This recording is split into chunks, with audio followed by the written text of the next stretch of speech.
Welcome to my channel, where mysteries unfold, strange tales come to life, and the unexplained takes center stage. Here, we dive deep into eerie legends, unsolved cases, and supernatural phenomena that defy logic. Are you ready to step into the unknown? Brace yourself, keep an open mind, and join us as we uncover the world's greatest mysteries. Please listen to the story, The Curse of the Nightly Visitors, in South Africa, especially within the Afrikaans language community. There's this superstition that if a person is born with the sac still around them, I think they call it an amniotic sac, that you got a link with the spirit world, where you can see or experience supernatural entities, or force in some way. It was sort of frowned upon. You don't talk about this. You don't talk about seeing spirits. My mom and I were actually two in our family, born with that sort of thing. My dad passed away 8 years ago. It will be 8 years this year. My mom sold the house, and she bought a new house. What she didn't know at that point was, the lady who owned the house before her husband had cancer and passed away in the house. Not every night, but every good once in a while. She's been having what we like to call nightly visitors. The first month or so after my mom moved in, she was sleeping in her bedroom and she heard this loud noise, like there was a printer printing whatever sort of document next to her and someone typing on the keyboard. The first thought my mom had was, "Oh no, there's someone in the house. I'm going to be robbed. Something's going to happen." She turned on the light. She could still hear the noise. It was coming from inside the house. She looked around, and it's a small place, and there was nothing there. She thought, "I'm just going to go back to sleep. Maybe it's just me hallucinating. Maybe it's all the stress from the move." She goes back to sleep. She gets woken up at 3 a.m. Same thing. For the next couple of nights, it's the same story over and over again. There's these people typing on a keyboard of a computer. There's a noise of a printer. There's paper being crumpled up. General office noise. My mom got fed up with it, and she said, "What the hell is your problem? Leave me alone. Just be quiet. I want nothing to do with you." And the noise stopped. Then a few nights later, the noise picked up again. She said the same thing, "Leave me alone. I've got nothing to do with you. What is your problem?" And then a few days later, she got a call from someone who was relatively close to the family to say her husband passed away. And my mom first thought, "Oh, it's a coincidence. Maybe it's stress nightmares." Things like that. This has been going on for a few years now. Every couple of months, she will get a visitor or hear a noise or something, and the first thought is, someone is breaking in. Oh my goodness, what's going to happen? And then she turns on the light. She still hears the noise from inside the house. She even checked in that space between the roof. There was no one there. And then, a few days later, another family friend passed away. Someone she knows. This has been very upsetting to my mom. She was actually in tears because she can't sleep. She doesn't want to be bothered with this. While my dad was still alive, my dad was super strict. Something was either biblical or it wasn't worth it. And she didn't want to talk about it because my dad would basically emotionally break her down if she mentioned something weird like that, and they never had any real experiences. Up until my dad passed away. And it really heightened when my mom moved into that house that she has now. He was very strict in his religious beliefs. I'm not knocking religion, even though I'm not religious myself. But it's one of those things that you don't touch, it's evil. It's of the devil. You stay away from it. After that, she actually saw a full body figure of my dad. He was standing there in the doorway to the bedroom. And he said, "I'm sorry. It's my fault. You're going to be okay." Sort of that comfort he never gave. Really gave her in life. He's now trying to give her after his passing. It gets to the point where I'm also starting to dream. I've been having dreams about people who passed away, or going to pass away, but I don't know it at the time. And my mom was telling the story, and she said, "You know what? You were born with that thing around you. Maybe you can still see spirits." I dream it, she actually sees, hears and experience it physically. I see faces. I see people that I don't actually really know. I would go to my mom, and my mom said, "Oh, I had one of those noises again." People were coming into my house. They were making noise. I had to tell them to get lost. And I said, "No, I've been having a dream about this. And this person, I don't really know them." "Do you know them?" "I know it's this far-removed relative." And then a few minutes later, my mom gets a call. "Oh, this person passed away." Maybe. It's just stress for me that I'm actually seeing this, or dreaming this. I don't want anything to see something and see people. "Oh, you're gonna die." What happens if it's somebody I really care about? At night, I'm actually almost too scared to go to sleep, because I'm not worried about nightmares. I actually enjoy nightmares, strangely enough, because it gives me good short story ideas. But when I see faces of specific people, I'm just scared. I'm going to see someone I really care about.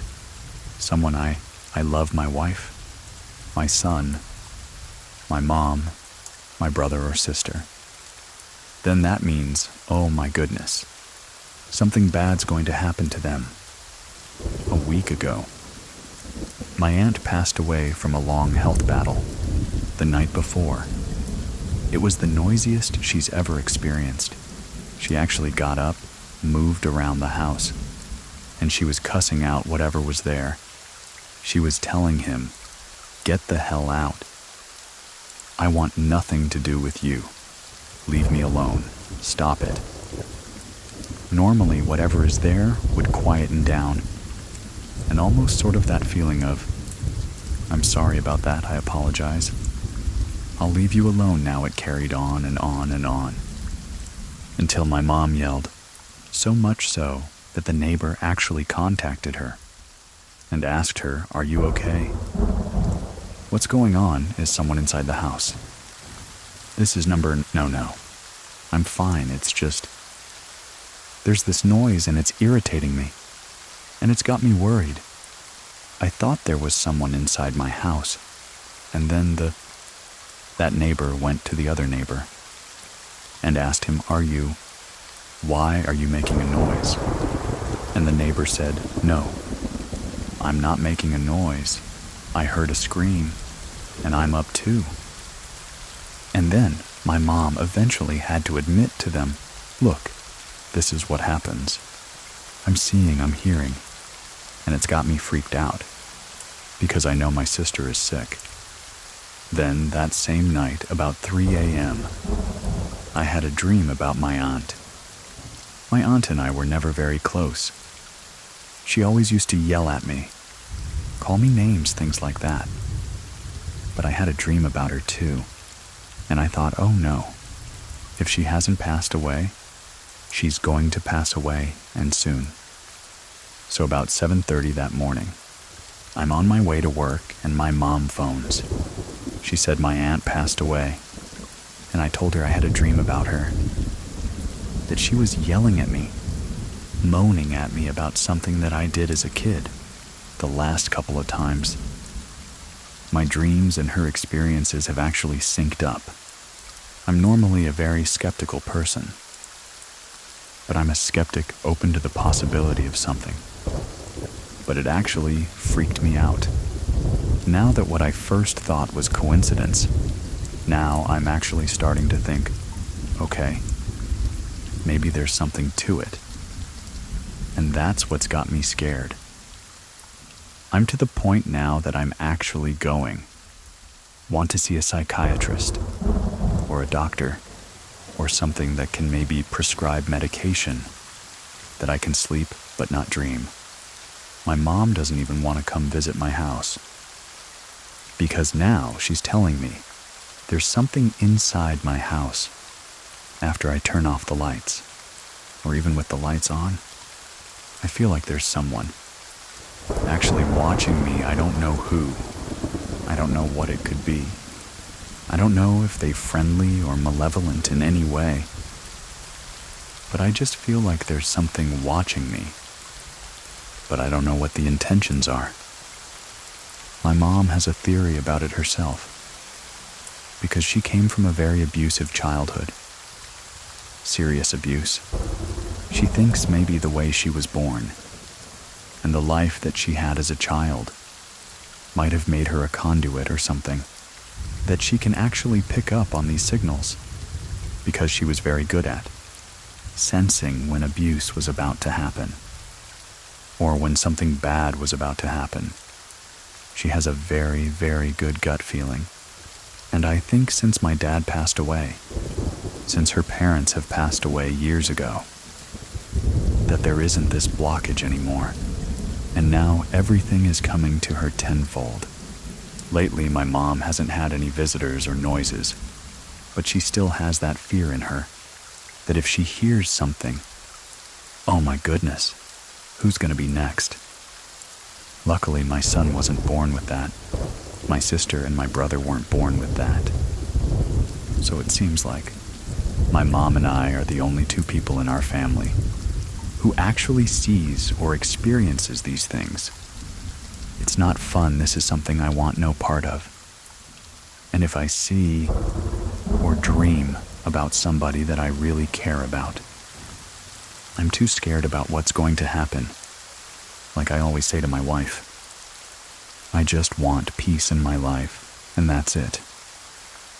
You can listen to these stories without ads and support our production free for 2 weeks and then $4.99 a month and cancel whenever.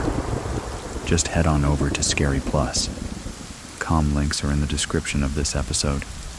Up next, check out Horror Story, a podcast where I tell you about eerie, true events and mysteries. It's the one with the picture of a road and Horror Story in yellow letters. And if you have a story that you want to share with us, head on over to truescarystory.com. Thank you very much for listening. Keep it scary, everyone. See you soon. Please listen to the story We Opened a Door. We couldn't close. We're about to hear a series of experiences from 2 of our community members. From Scary FM, from objects moving on their own, to a ghostly child that roams around at night.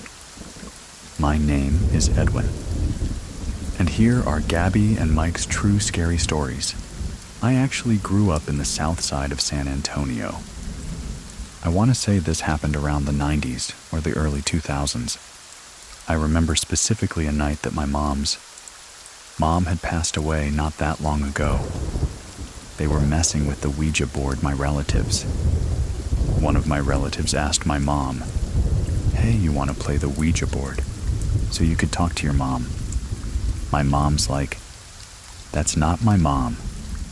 That's not my mom." She knew very well what that game represents.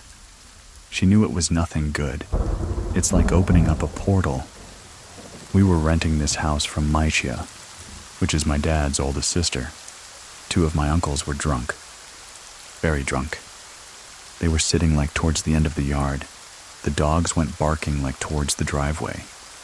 And then like they came back with their tails, like in between their legs. And then like one of my deals was crashed out. And my other deal saw a lady coming through the driveway. The lady just kept walking. We had a large pecan tree for our house, and we had like a little cement sidewalk. And it was like a piece of slab of concrete, like behind our house, and she like disappeared there. And like he was asking her questions like, Senora Al, you know, nothing, nada. My sister, she saw a white lady with a white dress. In the hallway of our house, they saw like a lady in the porch sweeping. My grandma, my mom's mom, she was a white lady with white hair, and she was wearing like a specific nightgown that she would wear. I remember they literally saw her on the porch, back porch sweeping. My grandma had passed away. In 2005, we moved out of there, the house that my parents are living at currently. One of my cousins had a Bobo home. She lit this mobile home on fire. I don't know why she did so. We got the house, we purchased it, and mind you, it was burnt. Like it was halfway burnt. My dad was working on this house while we were living there like halfway. I remember we would take the pictures. You can see faces on these pictures. I remember one time I was laying down in the living room of that house. I literally felt somebody ran their fingers through my hair. We would hear our names being called, because I call my mom Ma. She would hear my voice, and I would be at school when this happened. They still experience stuff till this day. A few years ago, my little brother, I don't know what got him into, getting into the Tatic stuff, but he started doing upside down crosses, pentagrams, and they're like, I remember he had a devil head like a ball. I remember. My baby brother and my dad were cleaning up the bedroom where my brother we used to sleep in. They specifically threw that ball in the trash, in the fire. For some reason, when they went back inside, that little devil ball was inside, the same spot where my brother had left it. One time, my mom was washing clothes. I want to say about like 11. My sister, my brother-in-law, and my niece were asleep. My dad was asleep, so my mom was the only one that was awake. She literally saw a shadow, like pass by, and everybody was asleep. I remember my baby brother recorded some orbs floating in that house. It was a few years ago when he did that. It was very strange. My mom, she said that she would make dinner quickly for my dad, because my dad used to get out, like at midnight or 1 o'clock in the morning, because he used to work late. She would literally make the dinner at 4. As soon as it hits 5, she goes into her bedroom and she locks herself in, because she did not want to be in the kitchen, by herself. One time, my dad and my brother-in-law were coming home from work. My sister, my mom, and my niece were in the kitchen. My dad was coming inside, and he said that he hurt, like an evil laughter, like very ugly. My dad goes, "It can consider your tan feel. What's he can? Who laughs so ugly like that? Who laughed?" My dad's like, you could hear like an ugly laughter. Mind you, my dad's a skeptic. He does not believe in stuff like that. My tia and my tio live in a mobile home.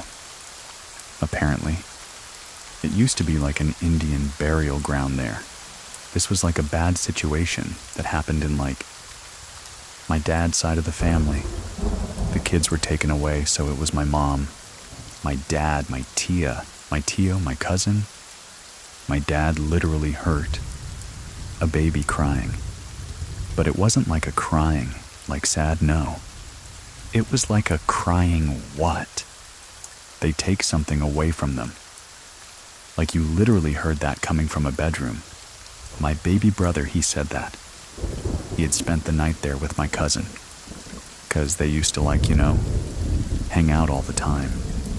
And my baby brother said that everybody went to sleep, and he was the only one that was awake. I think they were playing a video game. I don't remember, but he literally heard somebody say, "The one that has scared me the most is here. Is the one. I'm living here because I live with my in-laws. I was a part of, I want to say 7. 8 in the morning, my kids were asleep. My husband was asleep, everybody was asleep. I was the only one that was awake. So I make myself my morning coffee watching TV. I specifically heard footsteps, like coming from the hallway. I was like, waiting for one of my kids to come out of the bedroom. Nothing. Nobody. What my husband said that the nephew of his had saw, like a shadow, 'cause my mother-in-law, she has pictures of my nieces on the wall, like up from their quinceanera. He saw like a shadow go by those pictures, from one end to the other end of the pictures, which very, very weird. I also saw a shadow person here. I was washing the dishes from like the corner of my eye. I literally saw like a shadow, like go to the hallway. I went to go peek, nothing. I asked my husband, I'm like, have y'all done like the research of this house? I'm gonna try to get my husband just to tell his stories. Mike and Gabby were both present during the recording for this story. And up next, Mike is going to share some of his own experiences. We've been here for like since early 90s, and I think this house was built like sometime in the mid to late 80s, and we moved here in the early 1990s.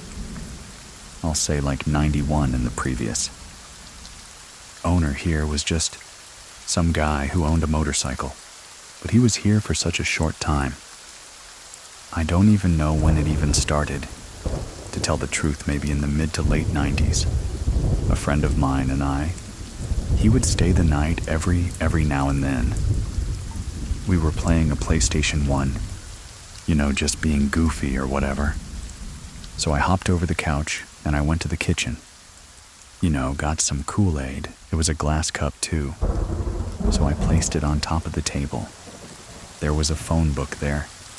So I don't remember if I was on top of the phone book or if it was right next to it. I just put my glass there, hopped back over the couch. Out of nowhere, boom. We both turned around. I thought you heard that. Oh yeah, it's obvious. So I got up and I turned on the light, 'cause we had the lights off. I looked around. I think I put my glass on top of this book, and the book was on the floor, like the big old phone book. I was like, oh, I guess it's time to go to sleep. Let's turn off the game and go. I was in my old room and use the restroom. And the restroom is like right next to my old room. And I don't know what time. It was super early, maybe 3, 4, maybe 5. I don't know, it's still dark outside. So I'm still kind of groggy. So I'm going to the restroom. And this is when you had those like lights that, you plug into the on the wall candlelight kind of effect. I reached for the door, and the door was creaked open already. So it opened up just a little bit more, and I was like, nope. I just turned around, went back to sleep, held it till like sunlight showed up. I would say this was probably around high school times, and my brother was sleeping in the living room. I went to go restroom or whatever. My brother was hiding in the kitchen, like crouched down. Goes, hey, Mike. I was like, oh, what are you doing there, man?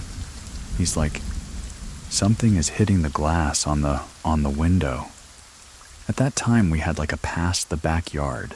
There was like a small, dense foresty, like section of the field.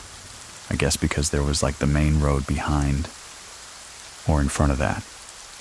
Now, they've built like an Arby's or something right there. But a long time ago, there was like this creepy forest-like area. It's so small, but like when you go in there. It's so dense that it gets dark in there. It's like so weird. So anyways, talking about like somebody throwing rocks or something, tapping his glass, I'm like, what are you talking about? And then I heard it, and then now I squatted down. We're both squatting down, like looking at this window like, and I had a dog in the backyard and he's like, not even barking or nothing. I was like, I don't know what that was. I was like, okay, I'm gonna go lay back down. You're on your own. So he's like, man, that's messed up. When our kids were real small, we would always get balloons, and I've always hated balloons. So we always had ceiling fans on all the time, and these balloons would always get tangled up. So another reason why I hated them, because I had to untangle the balloons from the ceiling fans. So one morning, my son, he wanted to have the balloons in the room. We're like, no, because we have a ceiling fan in there, but I kept them in the hallway. So the next morning, I was in the kitchen. How it looked out, the layout would be like our room is at the very end. Then, like the hallway, so we have to go to that hallway. And then it attaches to the living room, and then the living room attached to the kitchen. When you're sitting against the wall where I was at, I could see the hallway a little bit to my left, and the kitchen would be just straight ahead. And then, further down, would be another room, which we called the cuckoo room growing up, because it was always the dark room that now we converted it to like a music room, computer room, which one I'm sitting in right now. But this used to be the cuckoo room. So these balloons, we had them in the hallway, and I'm sitting in the kitchen. And one balloon was just kind of like coasting. And I see it, I was like, what? I could see it like, moving just one balloon. Hey, it's coming out here. The AC is not even on at the time that the ceiling fans are off, because I know they'll get tangled up in there. And this is when the balloons were like, kind of like not full, so they're not to the ceiling, and it wasn't depleted too much, but it was like at about half your height. And I'm just looking at it, I'm like, if it's gonna come to me, that's really weird. It was like just coasting. Coasting comes out of the hallway. There's like a slow turn coming kind of towards me, and I'm just like, spoon in my cereal in my hand or something. I'm like looking at it. It just kind of coasted to the Kokuryu room door and just stopped there. Gabby was talking to me and I was looking at her. It was also in the kitchen. And I saw somebody walking in the backyard. And I was like, what was that? And she was like, what? Screaming at me. I just bolted past by her, opened the back sliding door, and I ran outside. There was somebody just walking here. And like the description was, it looked like a female, because this figure has short shorts and like I would say a gray sweater, and looked like they had their hands in her pocket. They had like the hoodie on, but I couldn't see the face.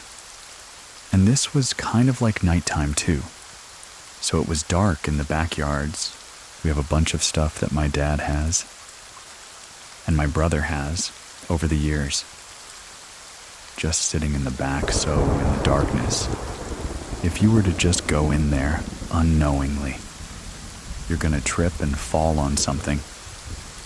So I ran out there like so fast, and I didn't see anything. And I was like, what was that?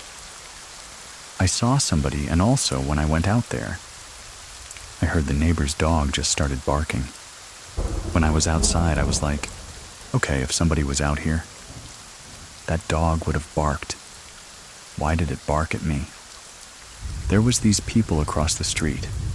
They took a picture of their daughters. They were like, oh my gosh. They took a picture of a ghost. And I was like, what are you talking about? Let me see. They had a couple of pictures of our neighbor across the street's daughters. And one of the pictures had like this guy. He'd had like thick rim glasses, the white long sleeve shirt, and you could see it so clear, but he was transparent at the same time. And he was like walking up the street, looking towards not the girls, but like at the camera. It's so clear, but nobody knows who this guy was. Early too, when my space was kind of big, my sister would always add pictures too. And some of those pictures would be like viruses, so I had to do virus checks and stuff like that. So one night I was just sitting there for hours, and my sister and her kids were staying here at that time, so they're like sleeping in the futon. I'm just sitting there, you know, on this laptop, and in the corner of my eye. I saw something move, so when I took another look, I saw a shadow. I swear it looked like a little child. Like child's height, like my nephew's height at the time. Short like a small child. It moved and then it ran into like a parent's room, or like that hallway where the washroom was at, because during that time it was kind of a garage. But it was being built into those rooms. I got up and I was like, was that my nephew? I know he's asleep, and I was like, that's kind of weird. My boys were pretty small. Gabby and the boys were asleep. I, go to the hallway, go to the living room, go to the restroom, and I hear footsteps. It sounded like it came from maybe the hallway.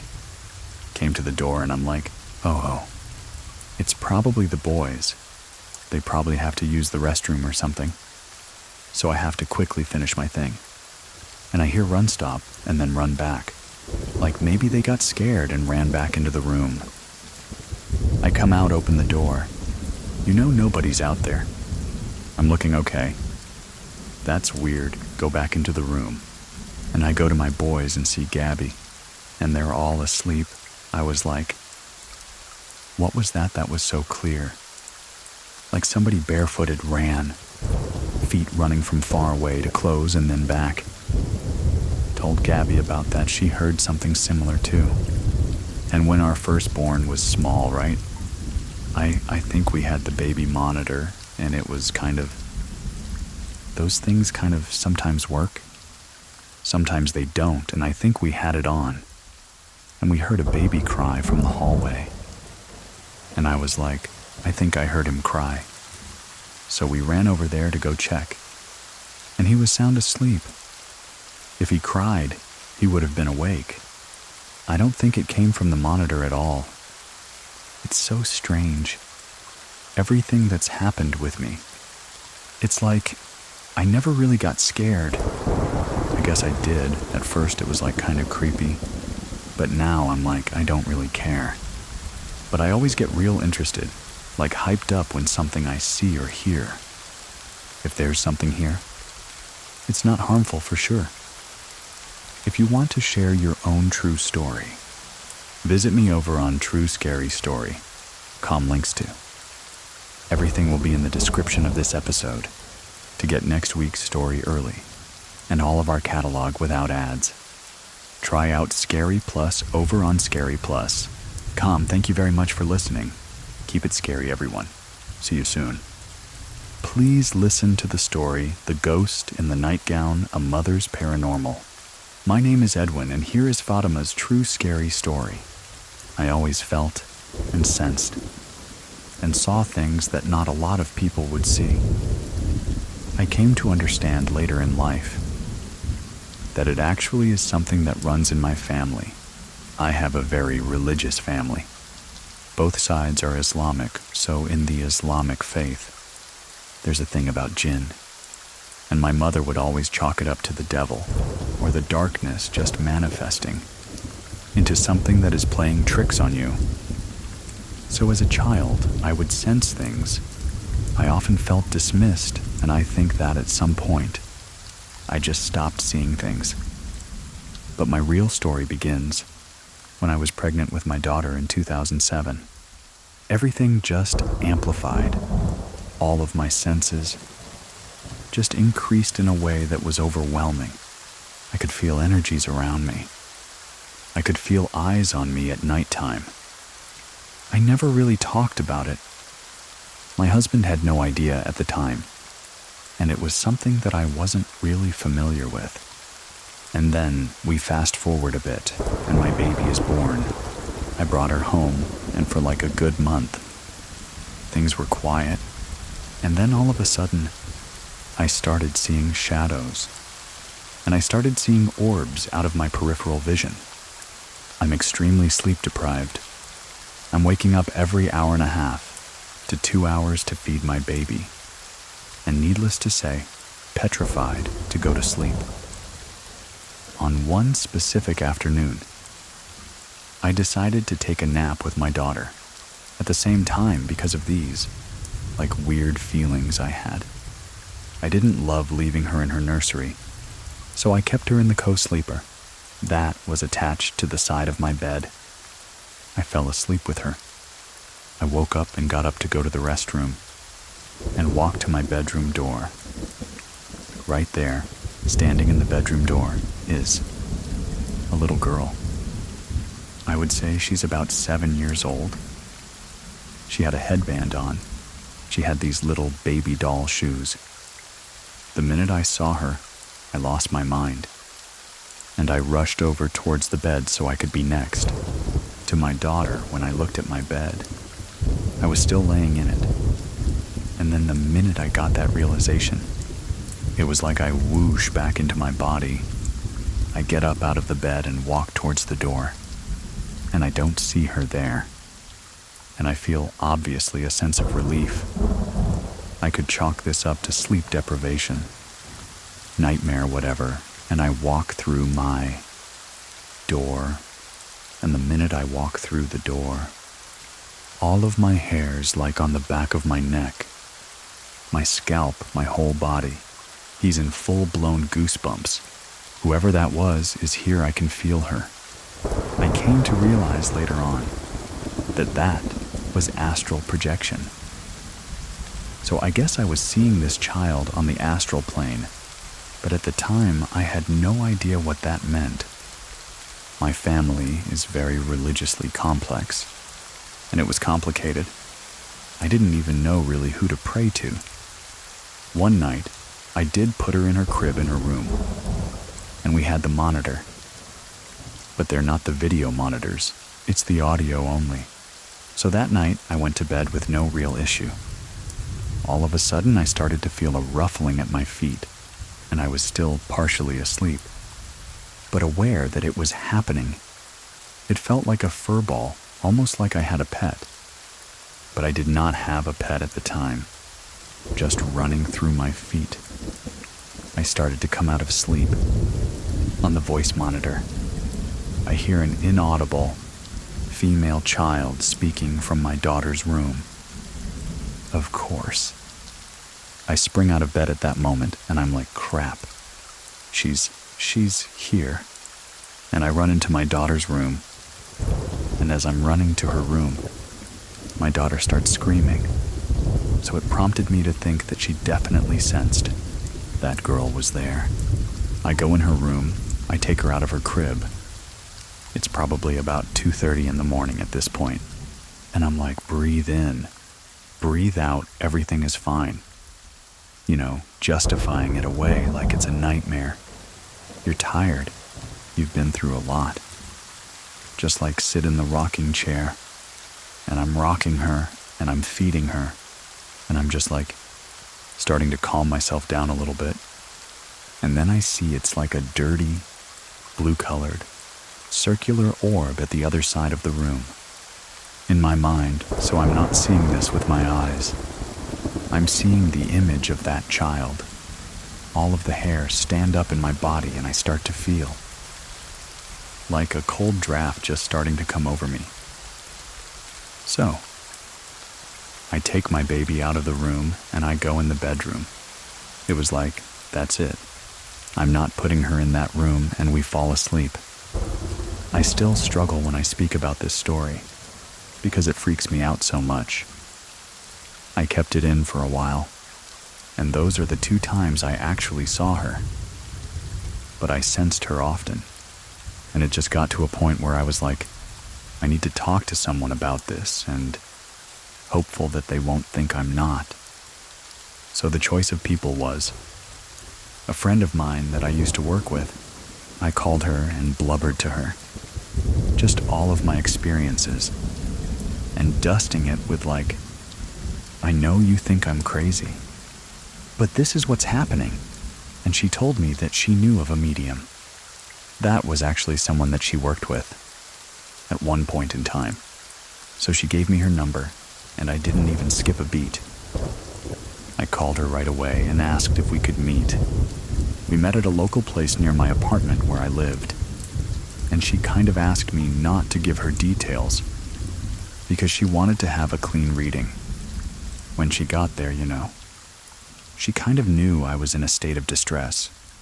She finally came to the apartment with me shortly after, and she entered through everywhere.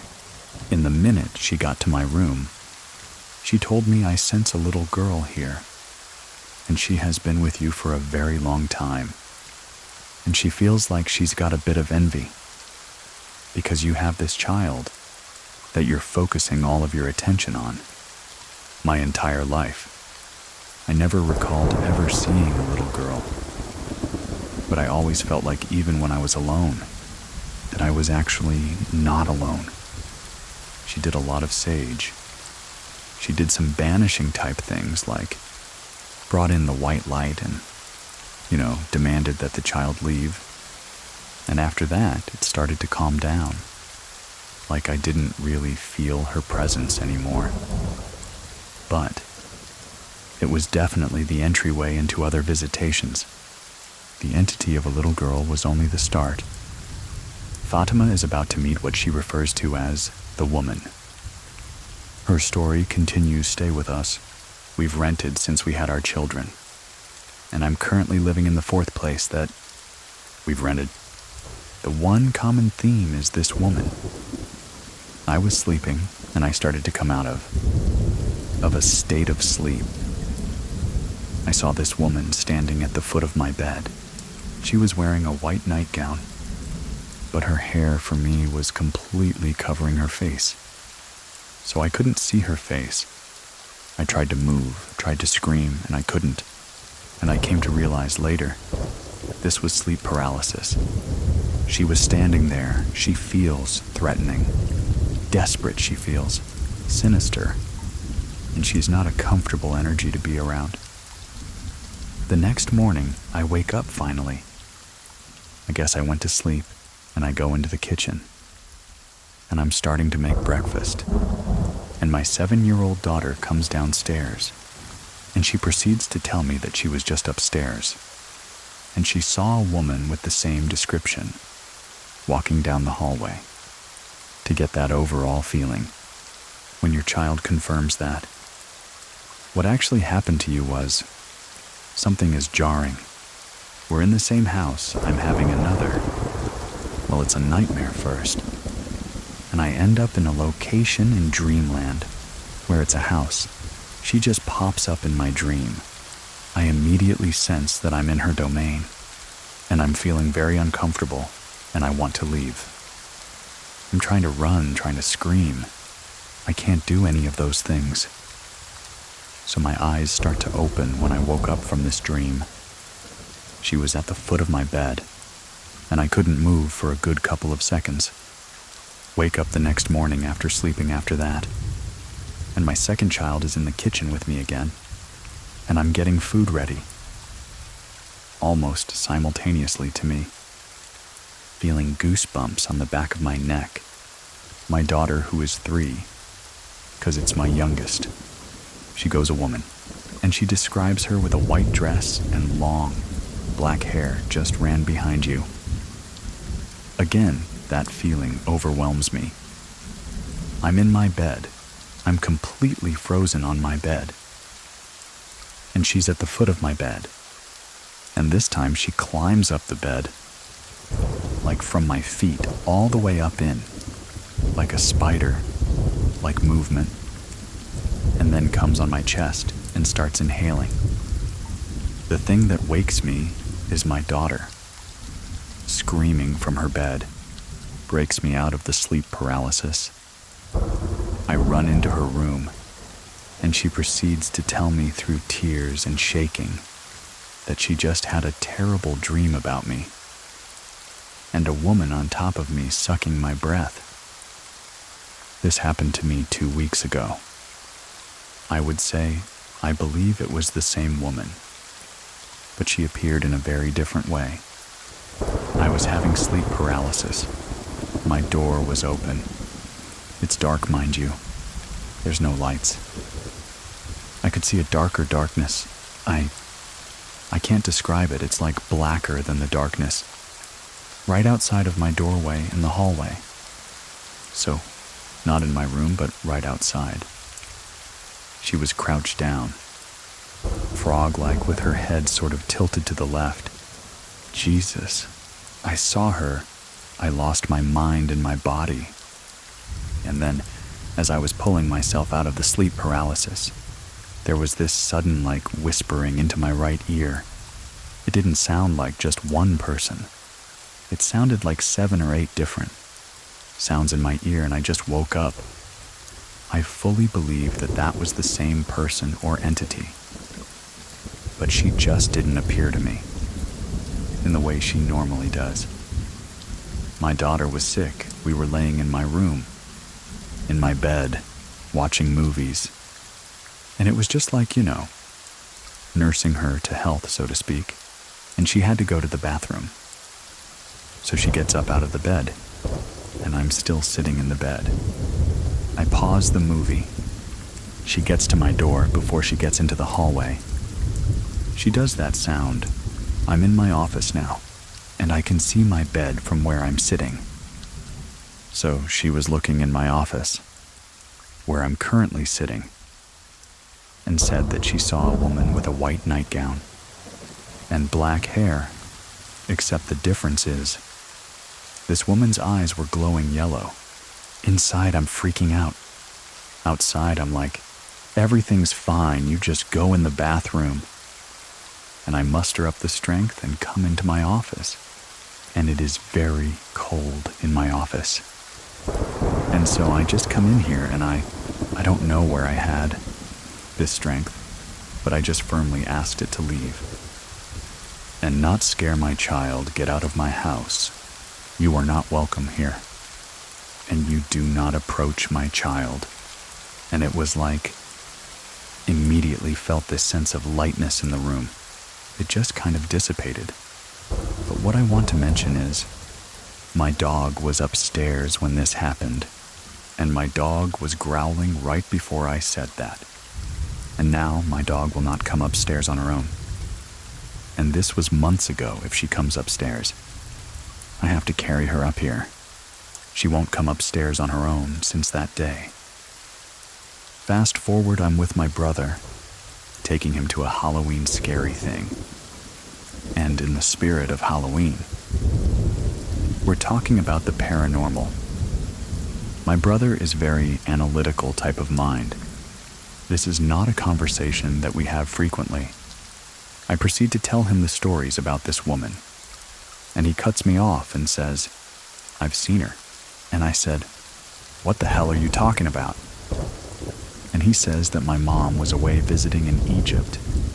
He was living with her at the time, and he says in his peripheral vision, he sees what look like long, dark hair and a white, like nightgown, charge towards him. In his peripheral vision, he looks to his left, he sees nobody there. He continues back to do what he was doing. He sees it again, the woman charging to his left. I've come to realize that he's actually had a lot of experiences also, but this was the first time that I ever knew that he had experiences like this. So now I was talking to my aunt, and she was mentioning some of her experiences in life. She started speaking about the same woman, but her theory is that it's her sister, who is my aunt who passed away from cancer in 1999. It's her spirit, but that she's not rested. She's angry, and the reason she feels that way is, because her child had nightmares of my aunt. Looking unlike herself and towards the end of her life. She did not have any hair, but she did not have black hair in her life. It was like dark brown, but she always wore a really long white nightgown, because it was comfortable for her in her end days.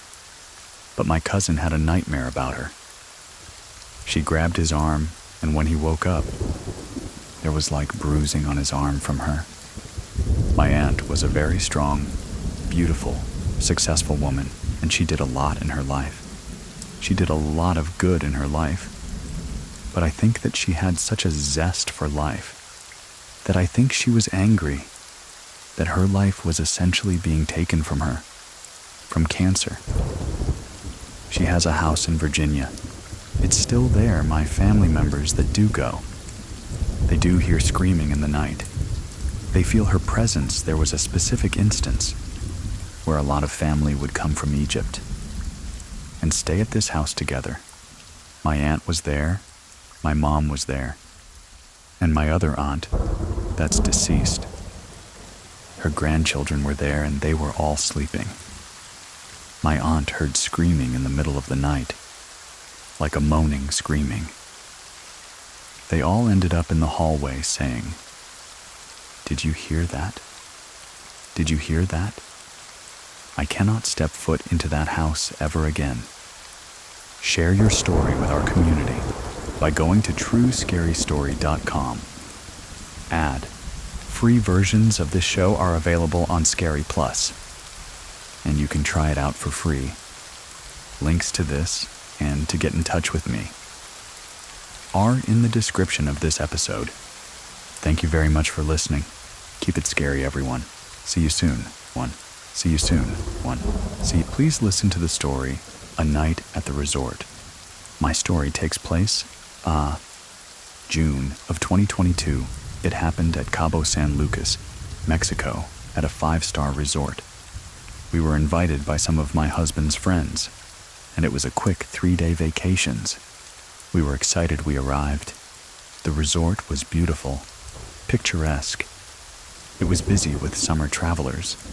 As we checked in, the front desk informed us that there was a room ready for us on the first floor, but if we waited until 4 o'clock, they could offer us a suite with an ocean view.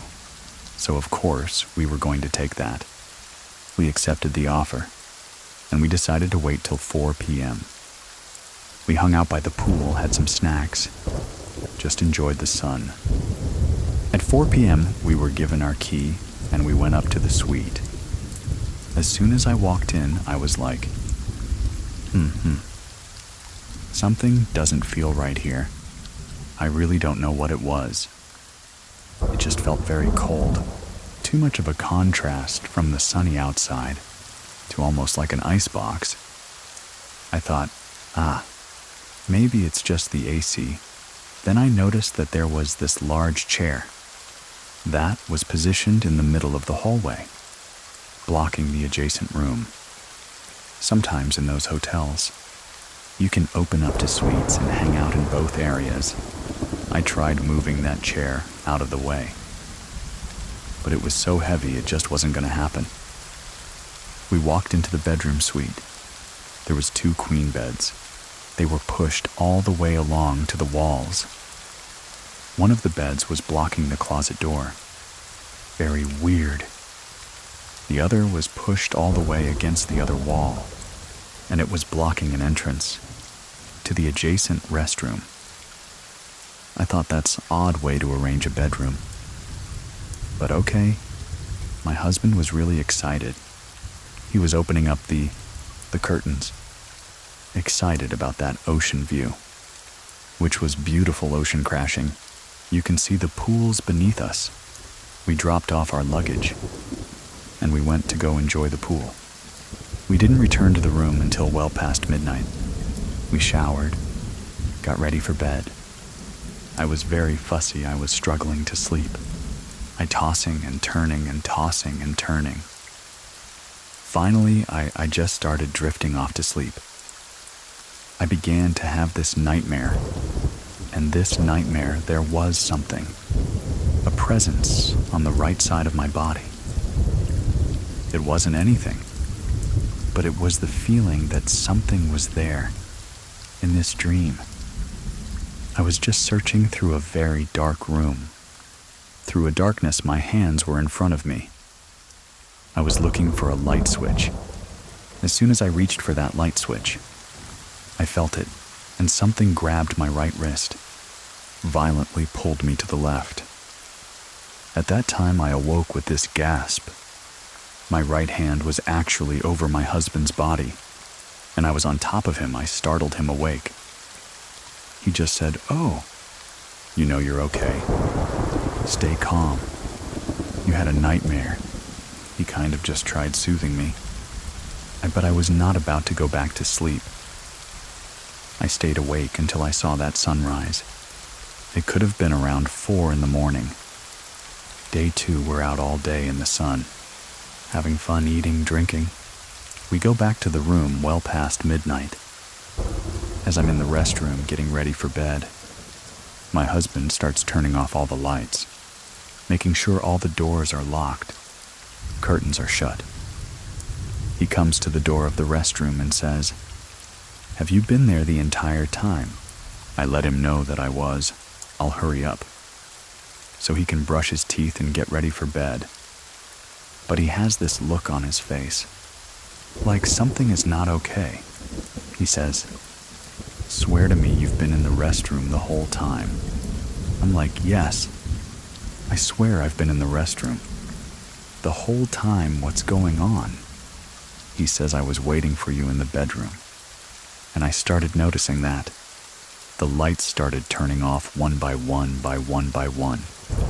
This is impossible because in the suite, there was a living room area, a kitchen area, a hallway, and there was about 8 or 9 light switches. They all worked together, not one by one. I didn't know what to say to him. He just said, "Do you believe me?" Of course I believe you. I shared with him ever since we got here. I just don't know about this room. I have a really weird feeling. I'm quite sensitive to paranormal activity. I do a lot of energy work. I'm open to all sorts of occult things. Something was off in that space. That night, we both had a really difficult time sleeping. As soon as we saw the sunlight, we were out that door. Our final day there. It was the same as the previous days. Out all day back, well past midnight, and we were both nervous and uncomfortable. But it was our last night, so whatever. Let's just enjoy. I begin to fall asleep. I was so fatigued. From the lack of sleep of the previous days, I begin to have that similar nightmare as the first night. I'm in a dark room. I'm looking for a light switch. Then something starts grabbing my right wrist. This time is different. My right wrist is being squeezed. It is going from my wrist to my elbow to my shoulder. It's starting to get painful. I'm trying to wake up, but I'm experiencing sleep paralysis. I get really upset, almost like a switch flipped. I was no longer fearful. I was upset that this entity was touching me. I began calling for my guardian angels. I called protective ancestors. I also Catholic, so I called for Archangel Michael. I really demanded for this entity to release me, and not touch me had crossed a boundary. At that moment, I awake with this deep gasp. I sit up straight, look at my right arm. It is red, and it hurts, as my husband awakes as well. I show him my arm. He holds me, and he says, "Okay, it's 6 a.m. Let's pack up. Let's get out of here." I am really upset that this entity is messing with me. I let my husband know I'm not scared right now. I'm not afraid. I want to check in through meditation to see what is going on in this room. I'm able to look up what is called the Akashic, records of people businesses, places that is like a library of the universe, all records that have been, will be, and are through meditation. I can get information. So I called for some spiritual protection, and I began checking in what's going on here. I see messages of an image of a young woman. She was sexually assaulted in that room. That's what I'm getting. It seemed like she was drunk, and she was taken there. She willingly went with this young man. But she wasn't ready to be intimate. She just wanted to hang out. The guy held her down during this assault. That's why my arm was being held down. I started inquiring about the lights. What was going on with the lights in the bedroom? The information that I received there was that it was actually my husband's guardian, his mother who has transitioned.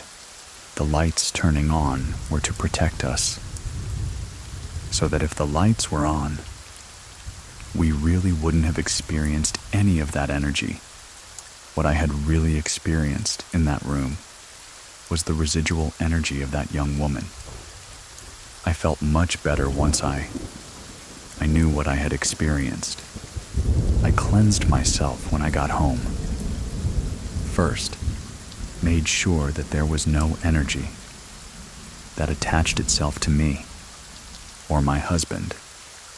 I began sharing this experience with some of my friends, who are healers and birth workers doulas. They let me know that. Because I'm now practicing this type of meditation and can channel. I'm kind of like a little antenna, and my Wi-Fi is on, and I can see or sense various energies. Due to this, I have to carry spiritual protection when I stay, or I go places that have a lot of energy, such as hotels, hospitals, or historical sites. This also came into play when I went to Las Vegas, later on that fall, where I had taken some of my protection with me, and it flew across the room while I was sleeping, and I wasn't bothered at all. That was pretty wild. I went to Las Vegas November of 2022. I brought my little pouch of protective herbs. A friend of mine had sent me a little jar of yarrow. Yarrow is a flower, an herb that is for fevers, for stopping bleeding. But energetically, it's for protection and for boundaries. And she said that was very helpful to her when she travels. So I brought that little bottle with me and had a fantastic time with my friends. In the evening, I placed my little protective pouch next to the dresser. Next to me, and I put the bottle of yarrow flower essence next to me, and blissfully went to bed. I don't know what time it could have been. In Vegas, all hours of the day, people are going in and out of the casinos. I heard while I was sleeping this loud crash, but I'd assume it was someone walking by and had knocked on our door, accidentally stumbling to their room. Didn't really pay any mind. The morning we awoke, I noticed that my little pouch was on the floor. Next to my bed, I figured, oh, maybe it's leathered out from the dresser. I was walking towards the restroom, which is next to the door of the hotel, and I see my little bottle of yarrow in front of the door. It is absolutely impossible that little bottle could have gotten there on its own, because that was a good 8 feet away, 8 feet in the diagonal to the left. I woke my husband up and I said, "Hey, did you happen to pick up my little bottle?" Which I knew he hadn't. That would have been odd of him. He just looked at me and said, "No, I didn't touch your things. I just picked it up and just laughed, because I felt it was. That crash that I had heard in the evening was that little bottle rolling to the front of the room, where maybe there was some energy that was not very light near me. I now always carry my little pouch and my little bottle. whenever I'm going to stay. In spaces that are of high energy, we are all so sensitive. I think it's just, we always know when something's off, but we don't trust our instinct of what it is. We kind of just feel I'm off. You know, it's not the room.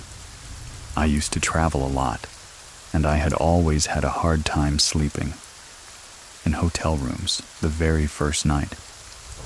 At that time, I didn't understand. Why do I have such trouble sleeping?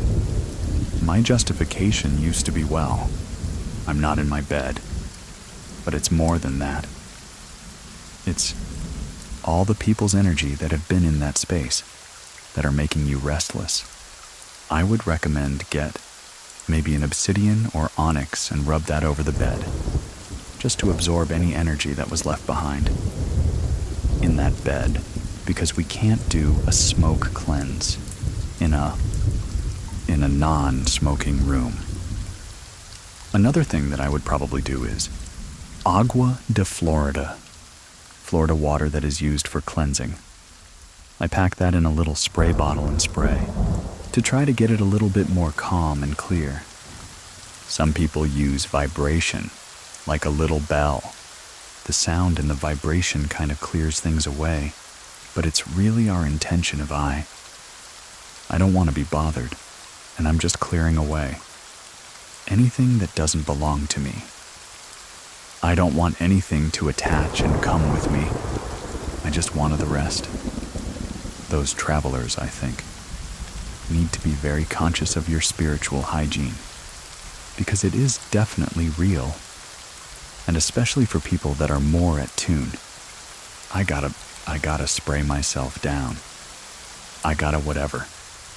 If you are of the Catholic faith, get yourself a little bit of holy water. Just rub yourself with your hands. Something that, you know, is intentional that I'm cleaning. I'm not attaching to the story. I'm not attaching to anything attached with this. And fresh and clean all the time. Totally just learning this stuff. I come from a strong Catholic background, which I still am a cultural Catholic, but I'm also open to just all the beautiful and bizarre, universal things, that there's more than we could ever comprehend. But the more you know, the more you have to be conscious of, okay, I'm not feeling weird for no reason. There's something my body, my cells are telling me something's off. I need to trust myself. Idalia sent me a few items to help with protection while I travel following the recording of the story. Thank you very much for that, Idalia. I am aware that listening to so many true experiences like this may come with consequences. Thank you very much for listening. See you soon. See you soon. Please listen to the story, The Girl with Black Hair. My story begins after my parents' divorce. They wanted to co-parent and live in the same house. They decided to move to a new city in Valencia, Venezuela around 2006. 2007, we finally settled in this house. That was really close to my new school. This house was inside a gated neighborhood. Our house was the last one on the street and had a koi pond, a huge tree in the entrance that made the house look more shaded. It was a big, one-story house with 5 bedrooms and 4 bathrooms. Right when we came inside, the house gave me a really weird, creepy vibe. My room was next to my dad's bathroom and bedroom. My dad's bathroom had a big, cool shower that had glass doors. There was no roof, only a mesh roof. But a still rainwater and small leaves will get inside. Sometimes I really like taking showers there. I had to get inside my dad's room to use the bathroom, and I always felt like there was a really welcoming, bad vibe in his room. It was always the coldest room in the whole house. I didn't like being in his room because of that. I used to enter and leave in a rush every time I use his bathroom. When we moved, we had some boxes and things in the studio go missing. My mom couldn't find an error again. My mom and my siblings started seeing black shadows. In different parts of the house, we always have the feeling of being watched, and an unwelcome feeling. There was this day, I was in the studio using the computer. You could see the studio through a window. In the living room, my brother was in the living room when he saw a man behind me, watching what I was doing. One afternoon, I was in my room, doing my homework and listening to music. Suddenly, I heard someone pounding with their face on my window. Really hard. I was really scared. I was frozen for a moment, until I thought maybe someone was breaking into the house. It had happened before I opened the window, but I didn't see anything. I decided to look in the backyard, since you could see the backyard from my window. I saw a woman running really fast to her right. She had long hair. She was wearing a long dress. She was translucent. There was this time that I was checking myself in the mirror instead of seeing my reflection. I saw someone else. It quickly disappeared. I stay in the house while my mom went out for groceries. I was doing my homework, and suddenly I felt someone watching me. The air felt heavy. I got really scared. But I call my mom when I call her. Someone growled really close to me. I ran and waited outside my house until my mom arrived. Another time I was in my mom's room, when suddenly I had chills on my whole body, and I felt someone scratch my arm. I experienced a lot of sleep paralysis in this house. My sister also had a few experiences in this house. She was in her room with her family dog when he started growling and barking. My sister saw a girl with black hair and white dress walking around and disappeared quickly.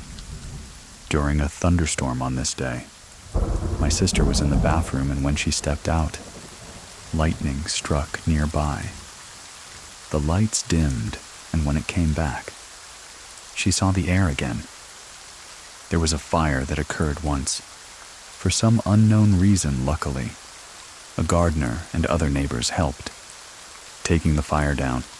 After all these occurrences, we had a friend whose aunt read tarot cards. I was really skeptical when she read mine. She said there was an evil entity sent from an ex-girlfriend of my dad. She was a Santara. She sent evil spirits to keep us away from my dad because she was jealous of my mom, my sister and I relationship. And there was one spirit that was in love with my dad. They also mentioned that I had a third eye, and I was able to feel more of these paranormal activities. A few months later, we have to move out because our lease had ended. We moved to a new house, which was a relief, but things didn't stop. My mom was in the kitchen. She saw this girl with black hair and white long dress. She thought it was me, and she was asking her to put away the groceries, but she ignored her and then disappeared. I was always a target when I was doing my homework. This time, the girl walked in the hallway in front of my room and quickly disappeared again. It's another time that I was really upset. I was ripping some old pictures, and I was going to harm myself with a small scissor. I went through depression and had a tendency to self-harm. During these years, I had it on my table, the seizure, but suddenly it moved away and it fell on the ground.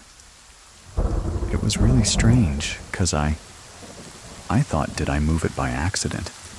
But it was not in the edge of the table. I didn't feel anything strange, but I don't know, maybe somebody was trying to protect me, or maybe something was just there, tried to do something and just fell. After these things stopped happening, my dad, he He just didn't believe us. And he thinks that we were just crazy. My mom, she really thinks something. What's going on in the house? And she had her experiences. Not as much as me and my sister. We're like the ones that had more things. My family. They all believe that something was going on in that house. I talked to a friend. He was a neighbor in that first house. He says there was something going on in the house. But they didn't know what happened. The owners of the house. They sell it to, for a cooking class. That didn't work after they did a clandestine casino. Now it's a restaurant. Up next. If you want to listen to even more ghost stories, check out our other show hosted by Michelle. The cover looks like a newspaper clipping. Real callers and very creepy. Thank you very much for listening. See you soon. Please listen to the story, The Girl with Black Hair. My story begins after my parents' divorce. They wanted to co-parent and live in the same house. They decided to move to a new city in Valencia, Venezuela, around 2006. 2007, we finally settled in this house. That was really close to my new school. This house was inside a gated neighborhood. Our house was the last one on the street and had a koi pond, a huge tree in the entrance. That made the house look more shaded. It was a big, one-story house with 5 bedrooms and 4 bathrooms.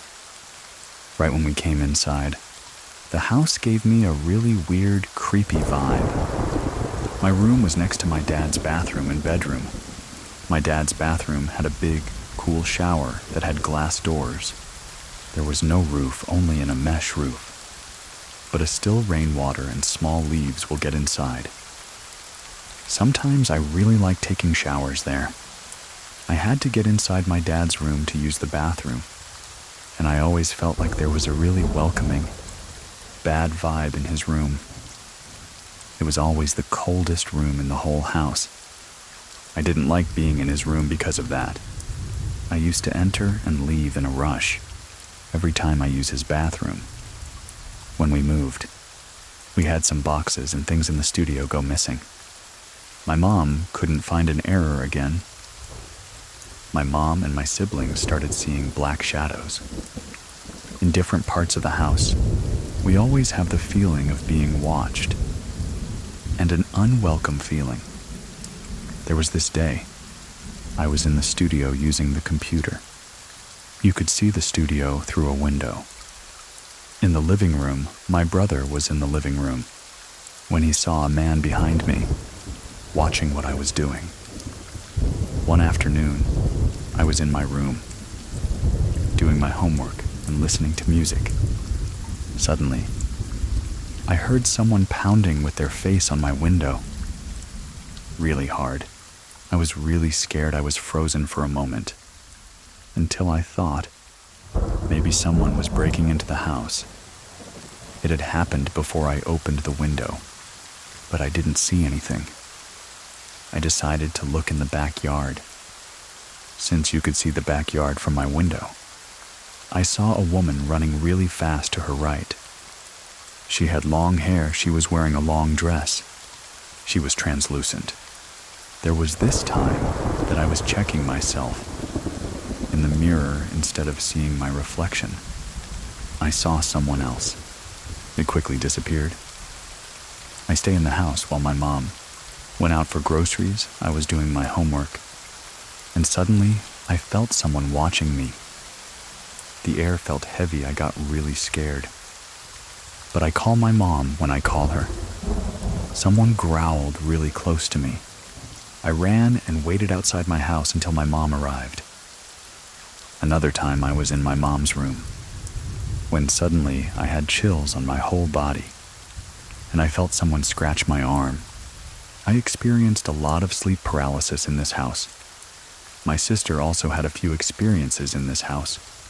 She was in her room with her family dog when he started growling and barking. My sister saw a girl with black hair and white dress walking around and disappeared quickly. During a thunderstorm on this day, my sister was in the bathroom, and when she stepped out, lightning struck nearby. The lights dimmed, and when it came back, she saw the air again. There was a fire that occurred once. For some unknown reason, luckily, a gardener and other neighbors helped, taking the fire down. After all these occurrences, we had a friend whose aunt read tarot cards. I was really skeptical when she read mine. She said there was an evil entity sent from an ex-girlfriend of my dad. She was a Santara. She sent evil spirits to keep us away from my dad because she was jealous of my mom, my sister and I relationship. And there was one spirit that was in love with my dad. They also mentioned that I had a third eye, and I was able to feel more of these paranormal activities. A few months later, we have to move out because our lease had ended. We moved to a new house, which was a relief, but things didn't stop. My mom was in the kitchen. She saw this girl with black hair and white long dress. She thought it was me, and she was asking her to put away the groceries. But she ignored her and then disappeared. I was always a target when I was doing my homework. This time, the girl walked in the hallway in front of my room and quickly disappeared again. It's another time that I was really upset. I was ripping some old pictures, and I was going to harm myself with a small scissor. I went through depression and had a tendency to self-harm. During these years, I had it on my table, the seizure, but suddenly it moved away and it fell on the ground. It was really strange, because I thought, did I move it by accident? But it was not in the edge of the table. I didn't feel anything strange. But I don't know, maybe somebody was trying to protect me. Or maybe something was just there, tried to do something and just fell. After these things stopped happening, my dad, he just didn't believe us. And he thinks that we were just crazy.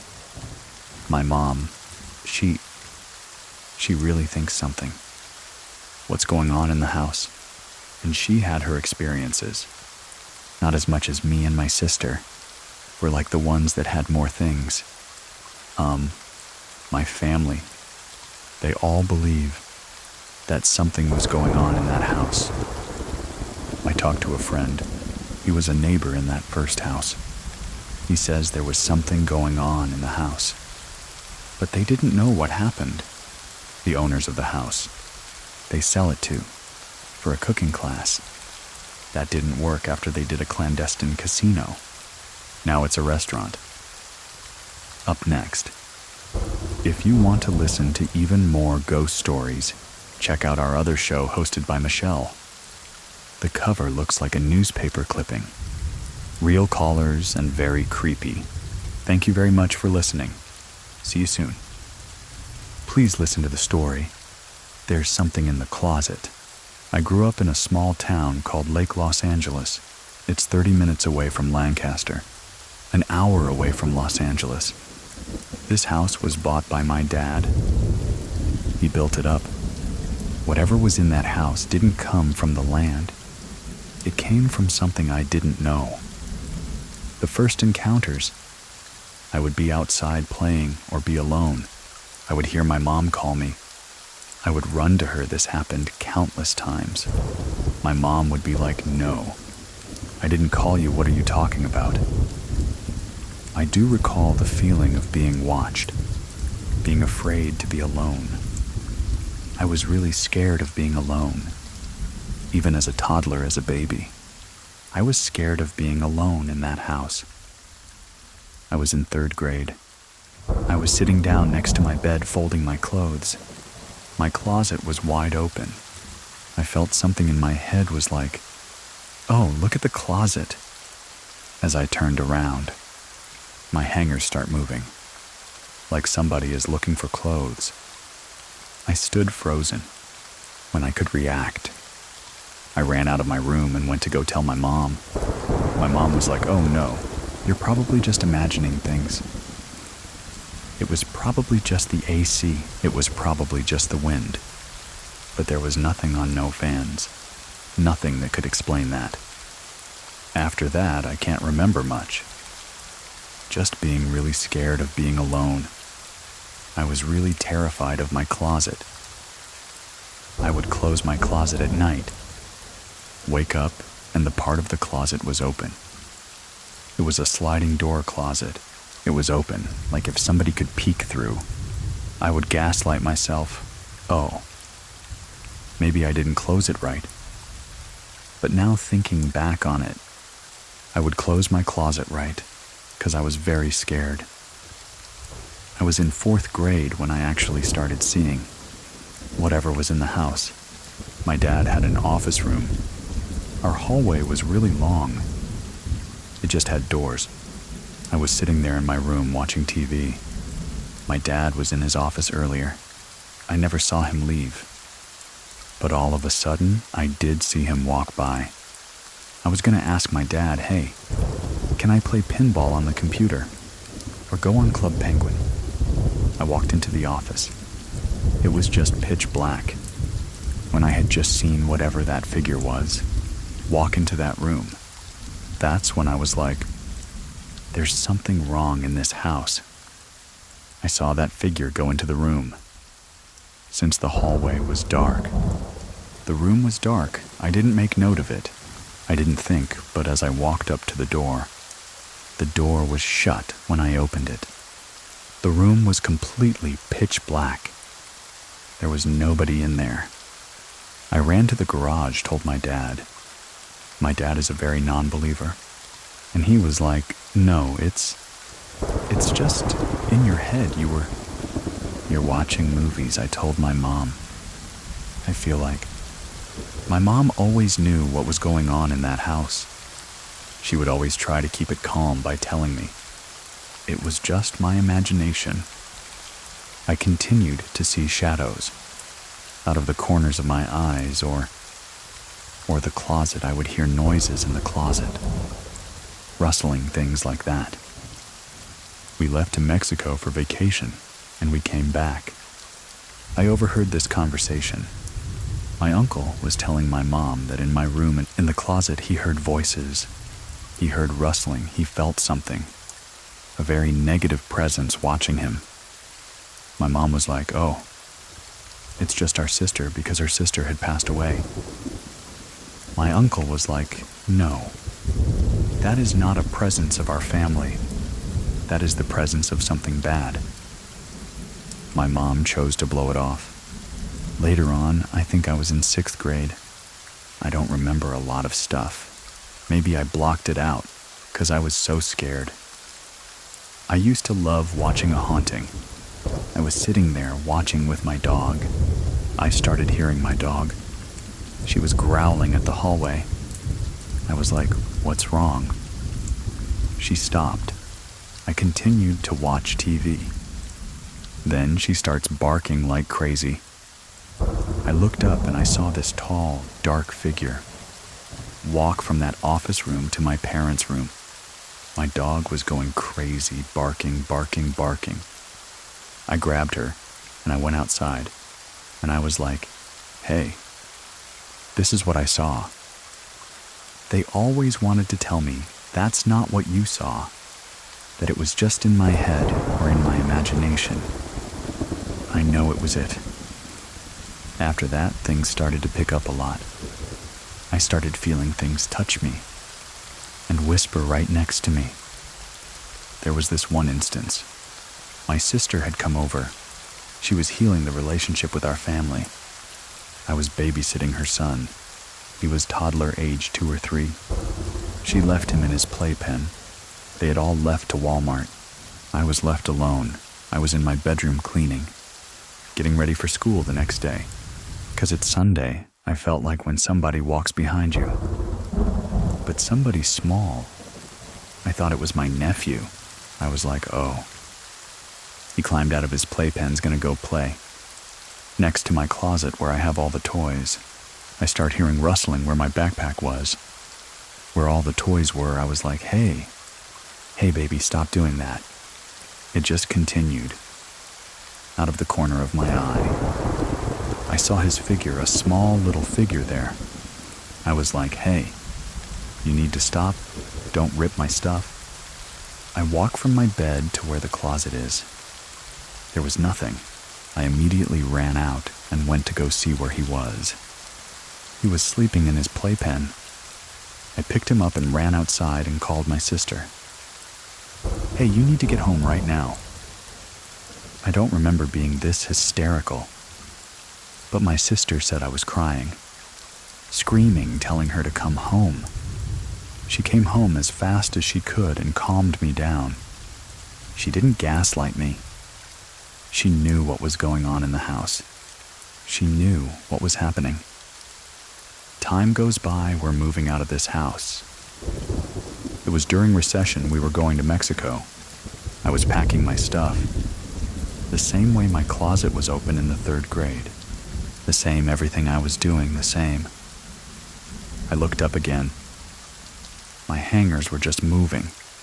I was so mad at the circumstances of moving to a new country. I told that you need to stop. You need to leave me alone. I was so mad it just stopped. Those moving hangers just stopped. Completely stopped. It was shaking, and it stopped. Right before moving out, my mom was sitting down on the couch. We were watching novellas. I got upset at her. I left to my room and locked the door. I was sitting there writing in my diary. All of a sudden, I just feel my room shake like an earthquake. We used to have this religious figure. It was L.A. Virgin Maria. She's holding baby Jesus. And they're started rocking back and forth as soon as everything stops. I get up, run to my mom, and I'm like, hey, Mom. There was an earthquake. There was an earthquake. My mom just looks at me. She's like, what are you talking about? Are you okay? What's going on? I explained to her. She just was like, okay, we'll pray together. That's when my mom started really realizing that I wasn't lying. She knew the whole time. Fast forward to us being adults, living in a new house. We were all sitting down. I started telling my mom, remember when you would gaslight me so much? About this house, my sister starts laughing. They start laughing. They're like, we all experienced stuff in that house. They just wanted to protect me. Have me not be afraid. My sisters. They decided to play summoning games. Mirror games, Ouija board in that room. The closet used to have mirror doors. After the seminary games, she dreamt about a demon, a presence trying to suck her into the mirror. She woke up with scratches on her cheeks. I think when my sisters played those summoning games, those mirror games, that Ouija board, they let something out. It wasn't good. I don't know if it was a demon, but it liked to mess with me. I liked to cause fear to make itself known. It was really scary. My mom, she tells me that in that room, she was never able to sleep. She felt like something was there. A negative, nasty presence watching her. My sister, when she would come over, she wouldn't sleep in there either. Everybody who stayed at that house, that was family. Not family. They always said the same thing. They heard ruffling in the closet or a voice, a really strong, negative energy watching upon them while they sleep.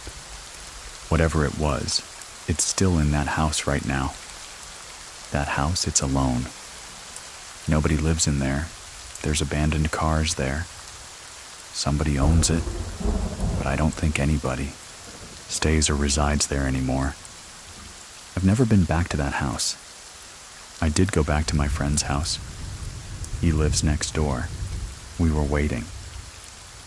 I forgot before my friend was like, "Let's play Ouija board, come on. It'll be fun." I said, "Okay." "That's fine." We started to play. It's going smoothly. We look up protection. We do it in a safe way, but all of a sudden, the mood changes when my friend asks it the question. "Hey, do you know us?" It says yes. We ask it, "How long have you known us?" It doesn't reply. We asked, "Have you known us since we were kids?" Yes. I've started to feel exactly how I felt in that house. That same presence that I always felt. I don't know what it was, just a negative, dark presence. I told my friend, "We need to stop. We need to stop playing this. Whatever was in that house is channeling through your house. We need to stop."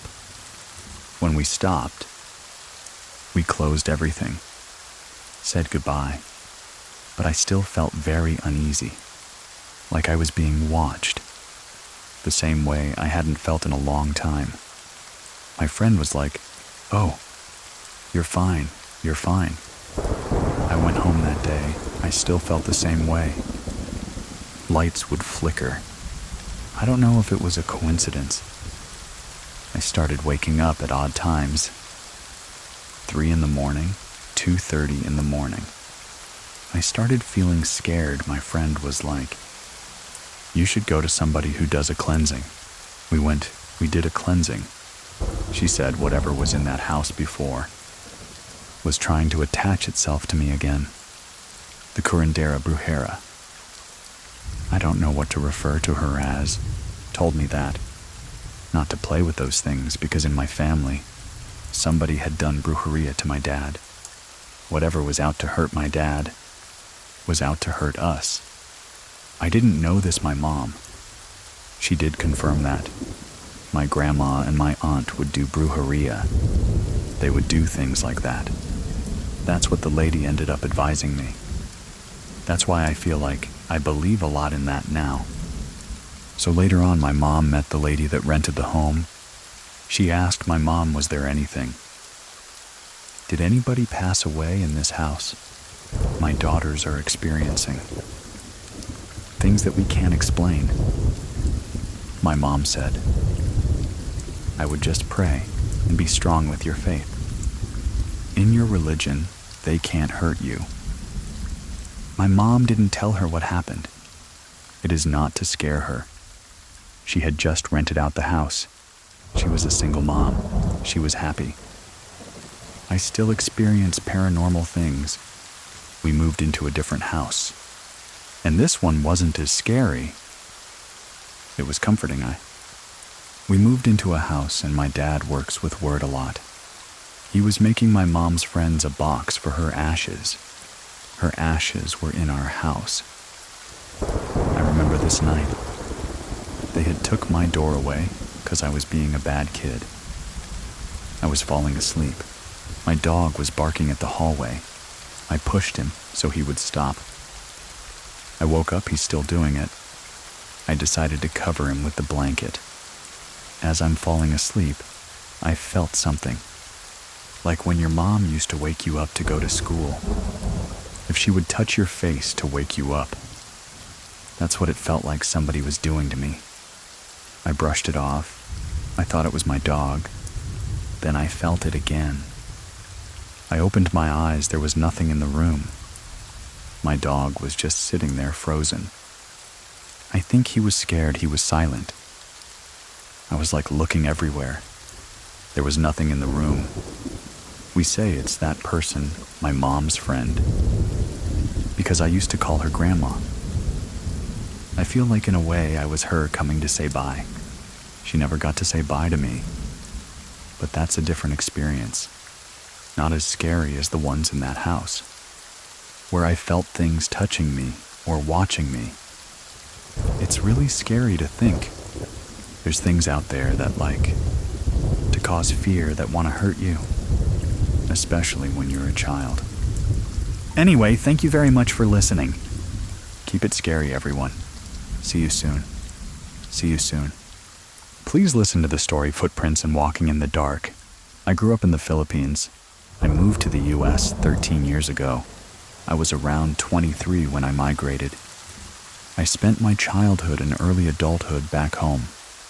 In the Philippines, a lot of people believe in ghosts, mythical creatures, spirits. My very first memory was when I was 7 years old, when I used to live in a town called Muntinlupa City, which is in the Metro Manila area. I remember our house being huge, but as a child, everything is bigger than us. I remember having a big living room that led to the kitchen and stairs that went up to the second floor with 2 big bedrooms. My parents would sleep on their bed, and me and my 2 younger brothers. And Grandma would sleep on the floor in the same bedroom. And this is pretty much a cultural thing, where extended families could still be living with you. Most households are like this anyways. The second bedroom. We were renting it to 2 other girls, and one time one of the renters went on vacation and the renter asked me if I could sleep in their bedroom. I got so excited because I get to sleep on a bed by myself. That night I got ready for bed, and I remember I fell asleep right away. Eventually, for some reason, I woke up in the middle of the night. I know it was late because I could tell that my parents' bedroom lights were off. However, I can hear people downstairs. There was some party of some sort. I can hear someone going up and down the stairs. I can hear people talking. I can even hear music playing.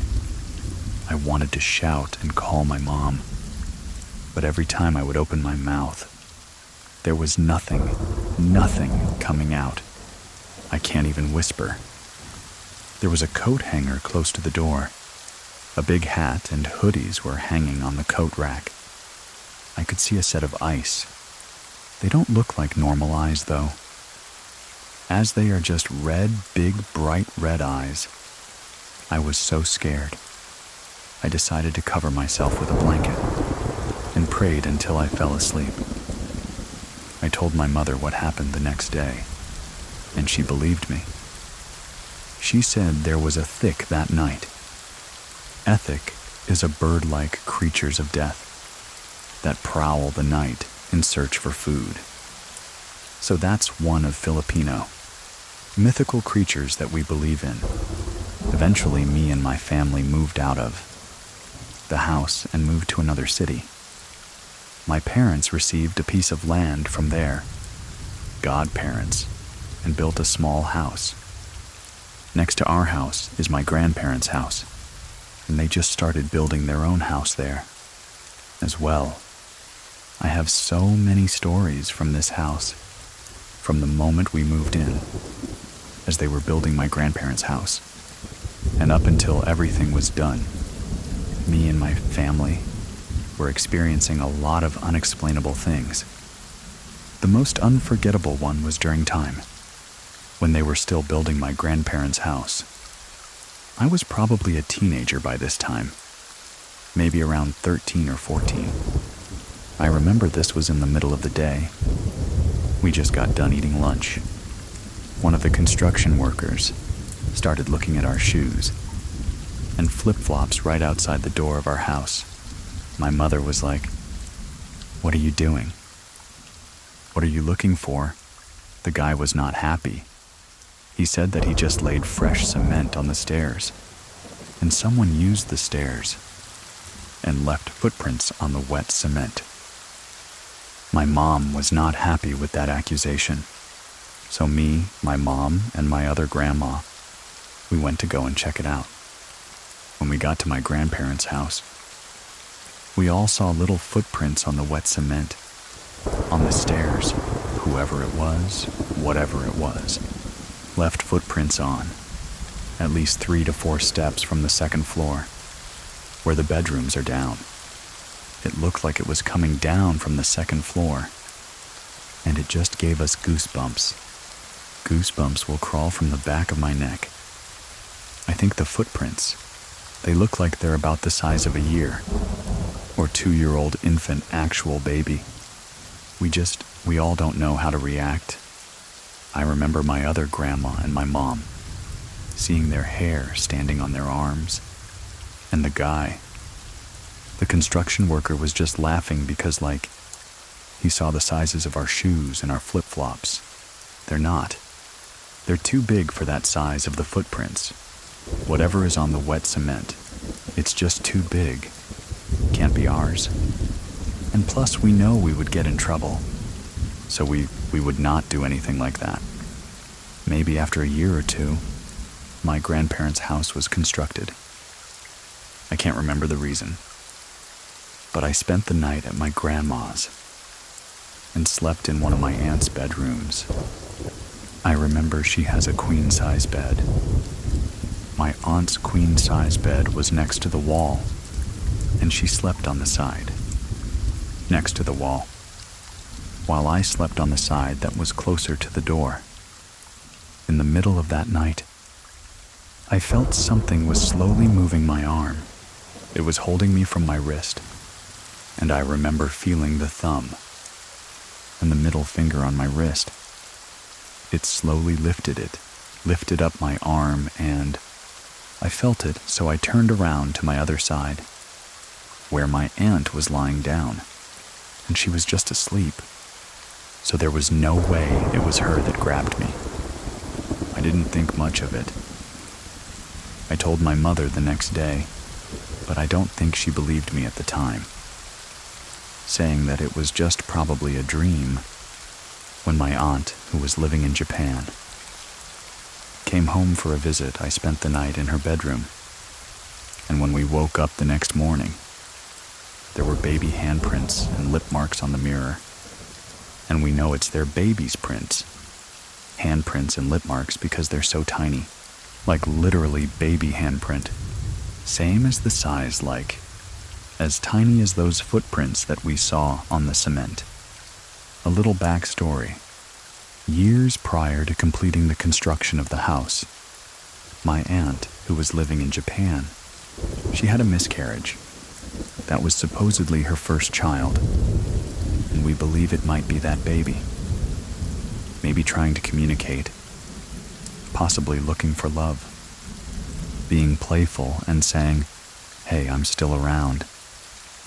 When she had a miscarriage, they had to put the baby in a box for maybe a week or two and left it at their house as they were trying to prepare for the funeral. For the baby, I feel like that was a mistake, because why would you just leave the baby by itself without, I don't know, I just thought that was wrong. I felt like the baby should have been put to rest as early as possible. But it's nobody's fault, it's just different. That Filipinos just handle death differently. In the Philippines, it typically takes weeks to put our dead people to rest. This upcoming story deals with another visitor at night. The story is called Walking in the Dark, and it is coming up right after this Stay With Us. Here it is. This is Olivia's true scary story. The house that I grew up in always consisted of myself, my mom, my aunt, and my grandmother. There wasn't really anything scary about this house. We would get the occasional movement of a glass.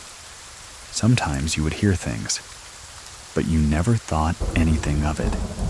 You just push it off as, oh, it's nothing, not really thinking about it. Was until when I got into middle school, is when I started believing more and more that there's something other than us in this world. It was early morning. I was getting ready to go to school. My mom was getting ready to go to work. So was my aunt. My grandmother was still sleeping. Nice little October day. As I was getting ready, my mom had got me all situated and everything. And she was like, "I'm gonna go finish getting ready." She was in the other bathroom, so I was like, okay. My aunt was in her room, getting ready. Grandma was still asleep. I thought that I had heard something before, but like rustling in the living room. But I thought maybe it's just my mom. She forgot something. Or I'm hearing it come from the bathroom, 'cause I knew she was in there. And so was my hand in her room. So then all of a sudden I heard like this rustling, like pants, like jeans, and how they make those noises of that rustling sound of movement in the living room. It started right in the middle of the living room. In our living room, once you walked in the front door. It was set up as you walked in. The living room is right there as you walked in. Then you walk a little bit more too. On your right side, you come in and there's 2 rooms and a bathroom. Go the other direction on your left. You have the living room, and that was carpeted. And then, after you go past the living room, there was the linoleum floor to get into the kitchen. And then after that was the last bedroom and bathroom. So it started out in the middle of the living room. This pant sounds like rustling movement. And I even called out, and I told cause I thought it was my mom. And I was like, "You're still there, huh?" I heard nothing. The footsteps and the rustling came to the very edge of where the carbon linoleum meet. So I didn't move, 'cause I thought maybe I'll get a response. And I didn't get any kind of response whatsoever. And at this point, I'm like scared beyond compare. Like I didn't even move, 'cause I didn't move. I didn't look, 'cause I didn't want to see what I might see. Finally, I was like, okay. I'm like, I gotta go and get up, and I gotta look, and I gotta see what's going on. Who is in the living room that's playing with me? I go towards the little entryway into where the arch is, into the kitchen. I look, there's nothing. There's no one. There's nothing. My mom is still in the bathroom. My aunt is still getting ready in her room.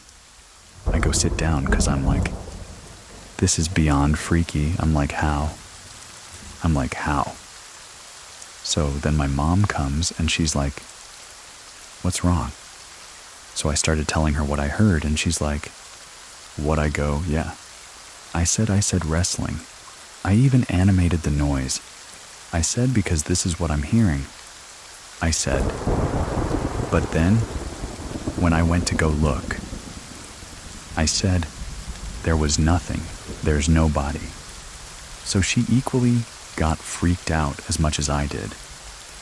My room on the doorway had those beads that everybody had at one point, because everybody thought that they were cool. I had those, and I had them on my doorway.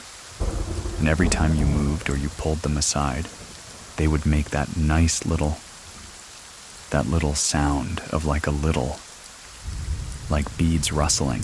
So anytime they moved them, they would make noise at that time. I also had an inflatable chair that no matter what, that thing always deflated. No matter what I did, it always deflated. It was just one of those chairs.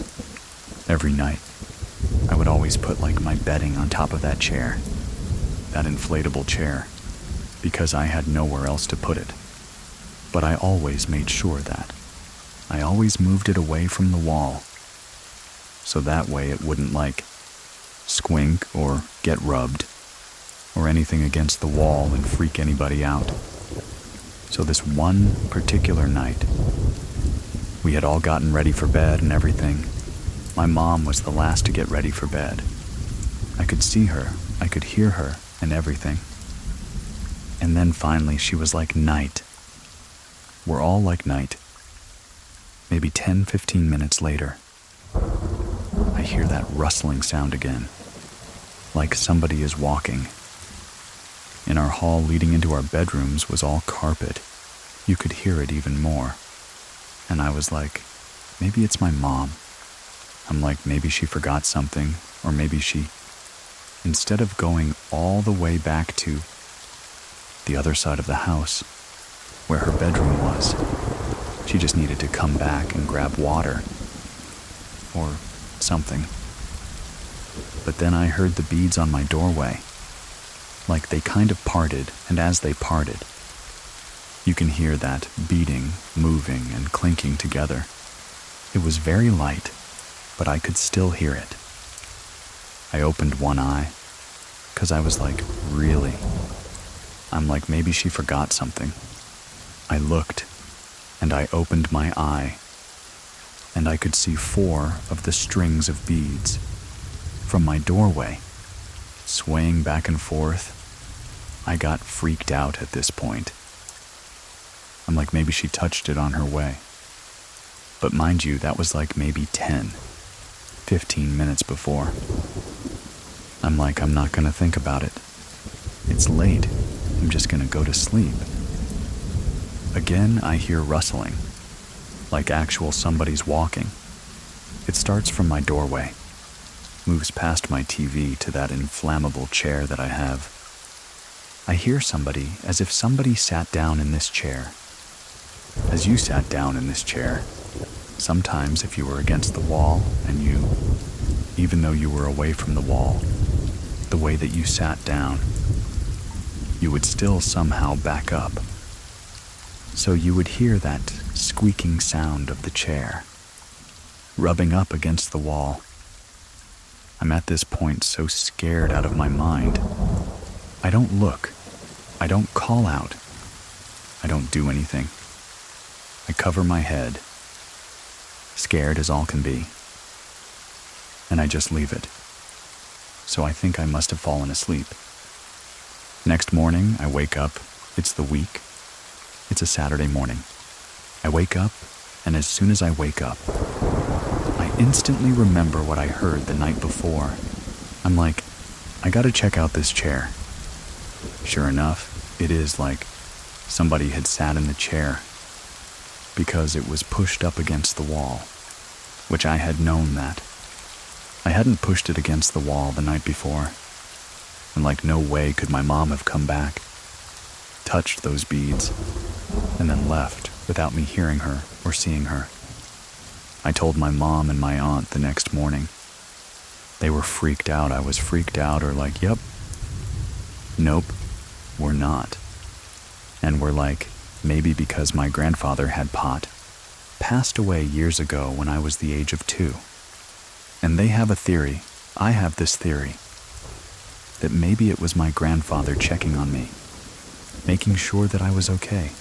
It wasn't until a couple years after that, after I graduated, after I got finished with middle school, and then graduated from high school. We ended up moving to a new house, newly built, so I knew that it didn't have anything. And all of a sudden, we were all sitting there one day around the table. In our dining room table, my mom, my aunt, me, my grandmother. The doorbell rings. We look, there's nobody.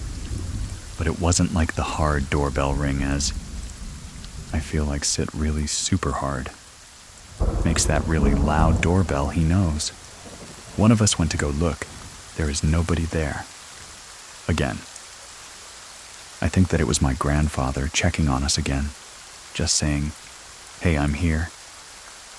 Thank you very much for listening. See you soon. See you soon. See you. Please listen to the story, The Girl with Black Hair. My story begins after my parents' divorce. They wanted to co-parent and live in the same house. They decided to move to a new city in Valencia, Venezuela, around 2006. 2007, we finally settled in this house. That was really close to my new school. This house was inside a gated neighborhood. Our house was the last one on the street and had a koi pond, a huge tree in the entrance that made the house look more shaded. It was a big, one-story house with 5 bedrooms and 4 bathrooms. Right when we came inside, the house gave me a really weird, creepy vibe. My room was next to my dad's bathroom and bedroom. My dad's bathroom had a big, cool shower that had glass doors. There was no roof, only a mesh roof. But a still rainwater and small leaves will get inside. Sometimes I really like taking showers there.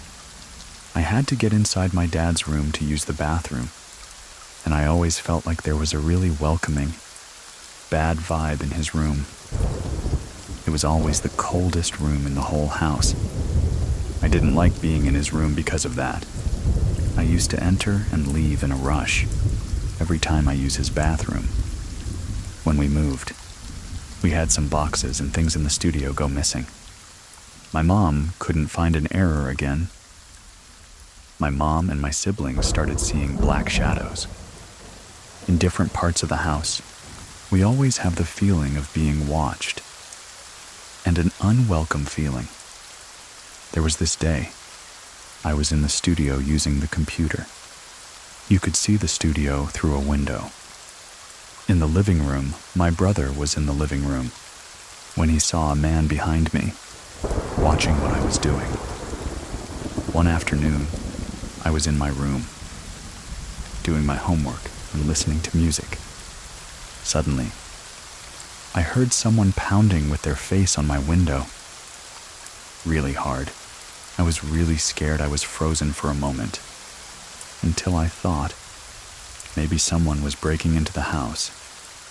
It had happened before I opened the window, but I didn't see anything. I decided to look in the backyard, since you could see the backyard from my window. I saw a woman running really fast to her right. She had long hair. She was wearing a long dress. She was translucent. There was this time that I was checking myself in the mirror instead of seeing my reflection. I saw someone else. It quickly disappeared. I stay in the house while my mom went out for groceries. I was doing my homework, and suddenly I felt someone watching me. The air felt heavy. I got really scared. But I call my mom when I call her. Someone growled really close to me. I ran and waited outside my house until my mom arrived. Another time I was in my mom's room, when suddenly I had chills on my whole body, and I felt someone scratch my arm. I experienced a lot of sleep paralysis in this house. My sister also had a few experiences in this house. She was in her room with her family dog when he started growling and barking. My sister saw a girl with black hair and white dress walking around and disappeared quickly. During a thunderstorm on this day, my sister was in the bathroom, and when she stepped out, lightning struck nearby. The lights dimmed, and when it came back, she saw the air again. There was a fire that occurred once. For some unknown reason, luckily, a gardener and other neighbors helped, taking the fire down. After all these occurrences, we had a friend whose aunt read tarot cards. I was really skeptical when she read mine. She said there was an evil entity sent from an ex-girlfriend of my dad. She was a Santara. She sent evil spirits to keep us away from my dad because she was jealous of my mom, my sister and I relationship. And there was one spirit that was in love with my dad. They also mentioned that I had a third eye, and I was able to feel more of these paranormal activities. A few months later, we have to move out because our lease had ended. We moved to a new house, which was a relief, but things didn't stop. My mom was in the kitchen. She saw this girl with black hair and white long dress. She thought it was me, and she was asking her to put away the groceries. But she ignored her and then disappeared. I was always a target when I was doing my homework. This time, the girl walked in the hallway in front of my room and quickly disappeared again. It's another time that I was really upset. I was ripping some old pictures, and I was going to harm myself with a small scissor. I went through depression and had a tendency to self-harm. During these years, I had it on my table, the seizure, but suddenly it moved away and it fell on the ground. It was really strange because I I thought, did I move it by accident? But it was not in the edge of the table. I didn't feel anything strange. But I don't know, maybe somebody was trying to protect me. Or maybe something was just there. Tried to do something and just fell. After these things stopped happening, my dad, he just didn't believe us. And he thinks that we were just crazy. My mom, she really thinks something. What's going on in the house? And she had her experiences. Not as much as me and my sister. We're like the ones that had more things. My family, they all believe that something was going on in that house. I talked to a friend. He was a neighbor in that first house. He says there was something going on in the house. But they didn't know what happened. The owners of the house, they sell it to, for a cooking class. That didn't work after they did a clandestine casino. Now it's a restaurant. Up next, if you want to listen to even more ghost stories, check out our other show hosted by Michelle. The cover looks like a newspaper clipping. Real callers and very creepy. Thank you very much for listening. See you soon. Please listen to the story, A Bad Feeling. It was on July of 1987. I lived in the Pacific Northwest. It was during the summer. So it's really hot. It was July. It's really humid where I lived at the time. And it was about 12. I was on summer break alone. So I was alone in the house. They knew it was going to be really hot. So I wanted to make sure. All the doors and windows were closed. Because we didn't have air conditioning. My grandpa, who was in the hospital in California at that time, but they said he was pretty stable. My Nana, who's his wife, my grandmother, she was at home. She wasn't going to visit in the hospital that day. My uncle was over taking care of her. It was in the morning too, but it was already starting to get warm out. I started doing my chores, the dishes, when then I started vacuuming. And then I felt this really sharp tap, like someone poking on my back. I felt it a few times, and I was home alone in the house. I don't have any siblings. I turned around, and there was no one there. There was no one else in the house. The living room got really cold. All of a sudden, I had a really bad feeling. So I turned off the vacuum, and then I went. I just went outside for a little bit to warm up, and I did not vacuum the rest of the day. The run at same time in California is around 10:30. My Nana got a really bad feeling, and she went straight back to the hospital. She told me that when she got there. She took my grandfather's hands, and he opened his eyes. And then he passed away. It happened at the same time that I got tapped on the shoulder. Because I remember them telling me it was around 11. I looked at the clock at our house, and it was 11 too. My mom got home, and she said, "I have to tell you something." And she was pretty sad, but I already knew. I don't know how, but I just knew what she was going to tell me. I didn't vacuum for a long time after that. I'm in my 40s now, and even when I'm vacuuming in my house by myself, I leave a door open even if it's snowing here.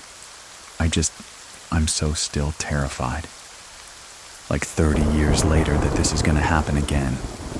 My Nana said that she felt for the next year or so that, and my grandfather would send her messages, but no one in my family believed her.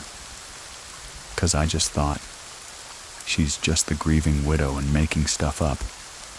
But then in this time, it's a couple years later in like 1989, my Nana was going to go visit my great aunt, who was in San Francisco.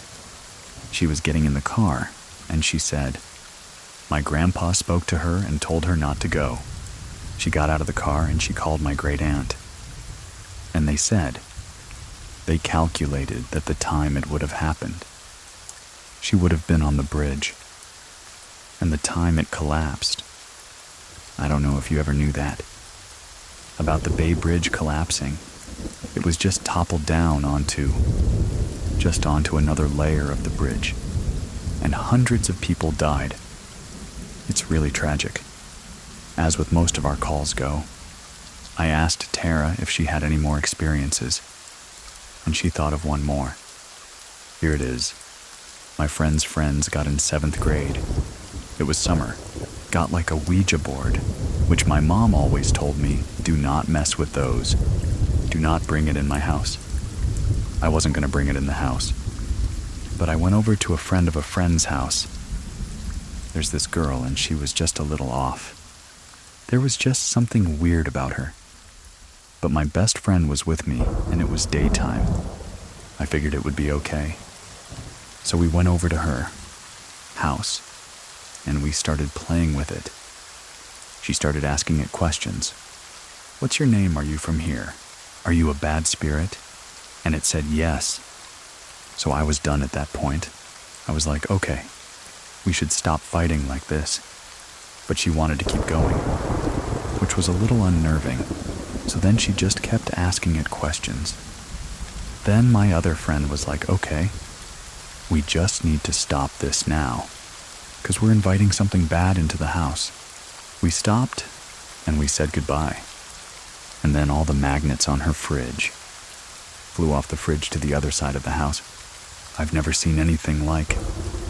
It was terrifying, and the house got really cold. We got up and pretty much ran out of the house, and I never played with her again. I think she disappeared a couple years later. She just stopped coming to school, but yeah, just a really bad vibe for her. Don't leave just yet, since today's stories are short. I am publishing 3 in total. Have you listened to them yet? They're up and available now as separate episodes.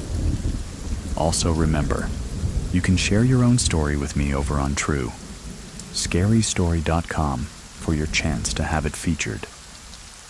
On an upcoming episode to listen ad-free, try out Scary Plus over on scaryplus.com.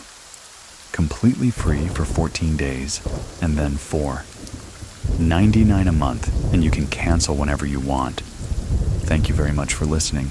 Keep it scary, everyone. See you soon. Please listen to the story Ghosts of the Beach House: A Family's Encounter. Growing up, I had a lot of paranormal experiences.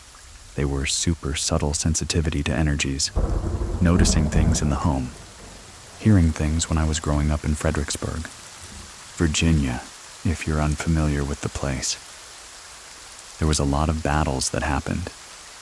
In Fredericksburg, Virginia, there's a lot of paranormal activity.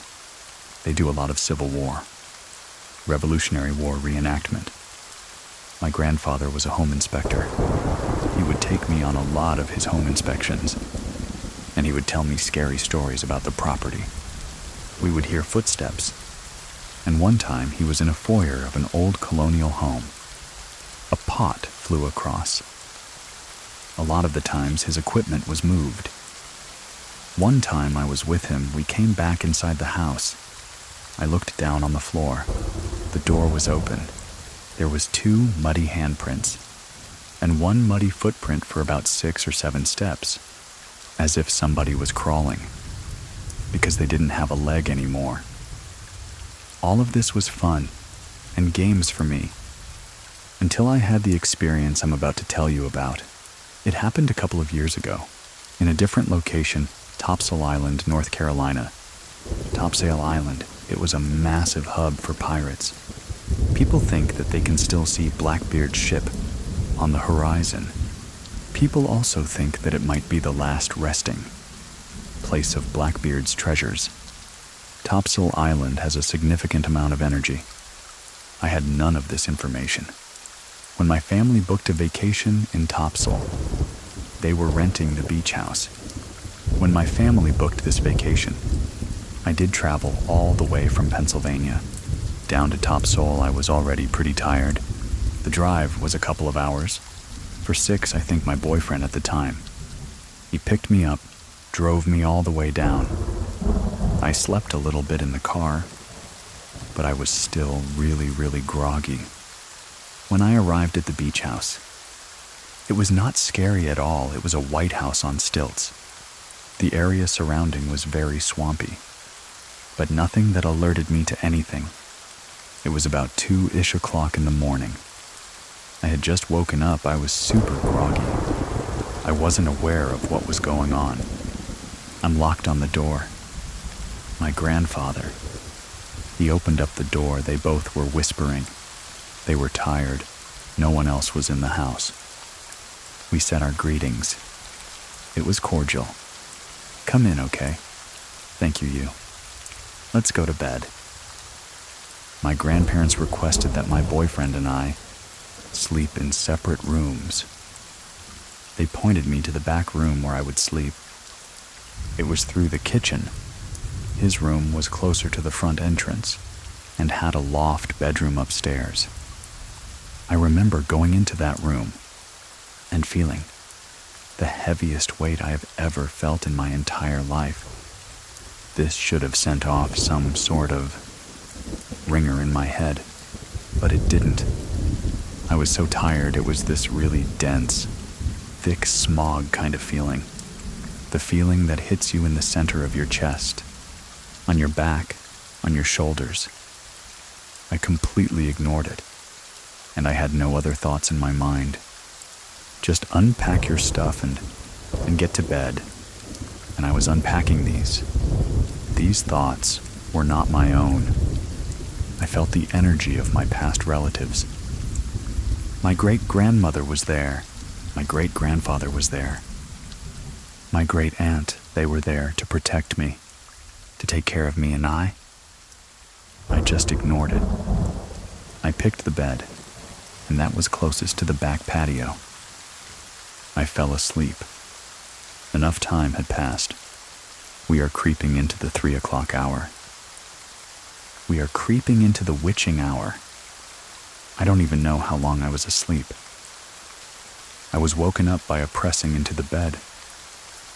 I was not shook. I was not nudged. Nothing fell. I was pressed. Like somebody had put their hands on either side of my chest and pressed me into the bed. It was constant. It was rhythmic and very heavy. I could feel the sides of the pillow curl around my head. My head was being pressed into the bed. Of the pillow was touching the sides of my face. I've had sleep paralysis before. This is not sleep paralysis. I was hit with that overwhelming feeling. My relatives are there. It was a chatter. It was very noisy in my head. I remember being unable to move. I opened my eyes. It was an operation. 6 inches from my face, it was the blackest black, but also had outlines I could tell was a woman. Her eyes were sunken in. They were pitch black. Her hair was floating. It was gray. It was coming out at all ends like Medusa, like she was in water. Her mouth was open like a snarl, latching onto somebody wide open. Her teeth were all sharp. She had white markings on her face, 2 that were going vertical, 1 on her forehead to her hairline, 1 down her chin, and 2 horizontal on the sides of her cheeks, as if somebody had put their fingers in paint and smeared them across their cheeks. This encounter seemed to go on forever. It felt like time had stopped. I was absolutely paralyzed. I remember sitting there in complete and utter fear, staring at this figure. I remember feeling like my breath was taken out of my chest. She was pulling it from me. I remember trying to scream and not being able to. I knew that. My own essence was starting to get compromised. All of a sudden, at once, I remembered that what you do in these moments is you remind the entity that you are the one that's alive. I shut my eyes and I started screaming. I'm alive, you are not. I'm here, you're not wanted here. All the while, I felt like my family was there. They were fighting this with me. It was completely chaotic and not of my own imagination. Suddenly, she was gone. The chatter stopped.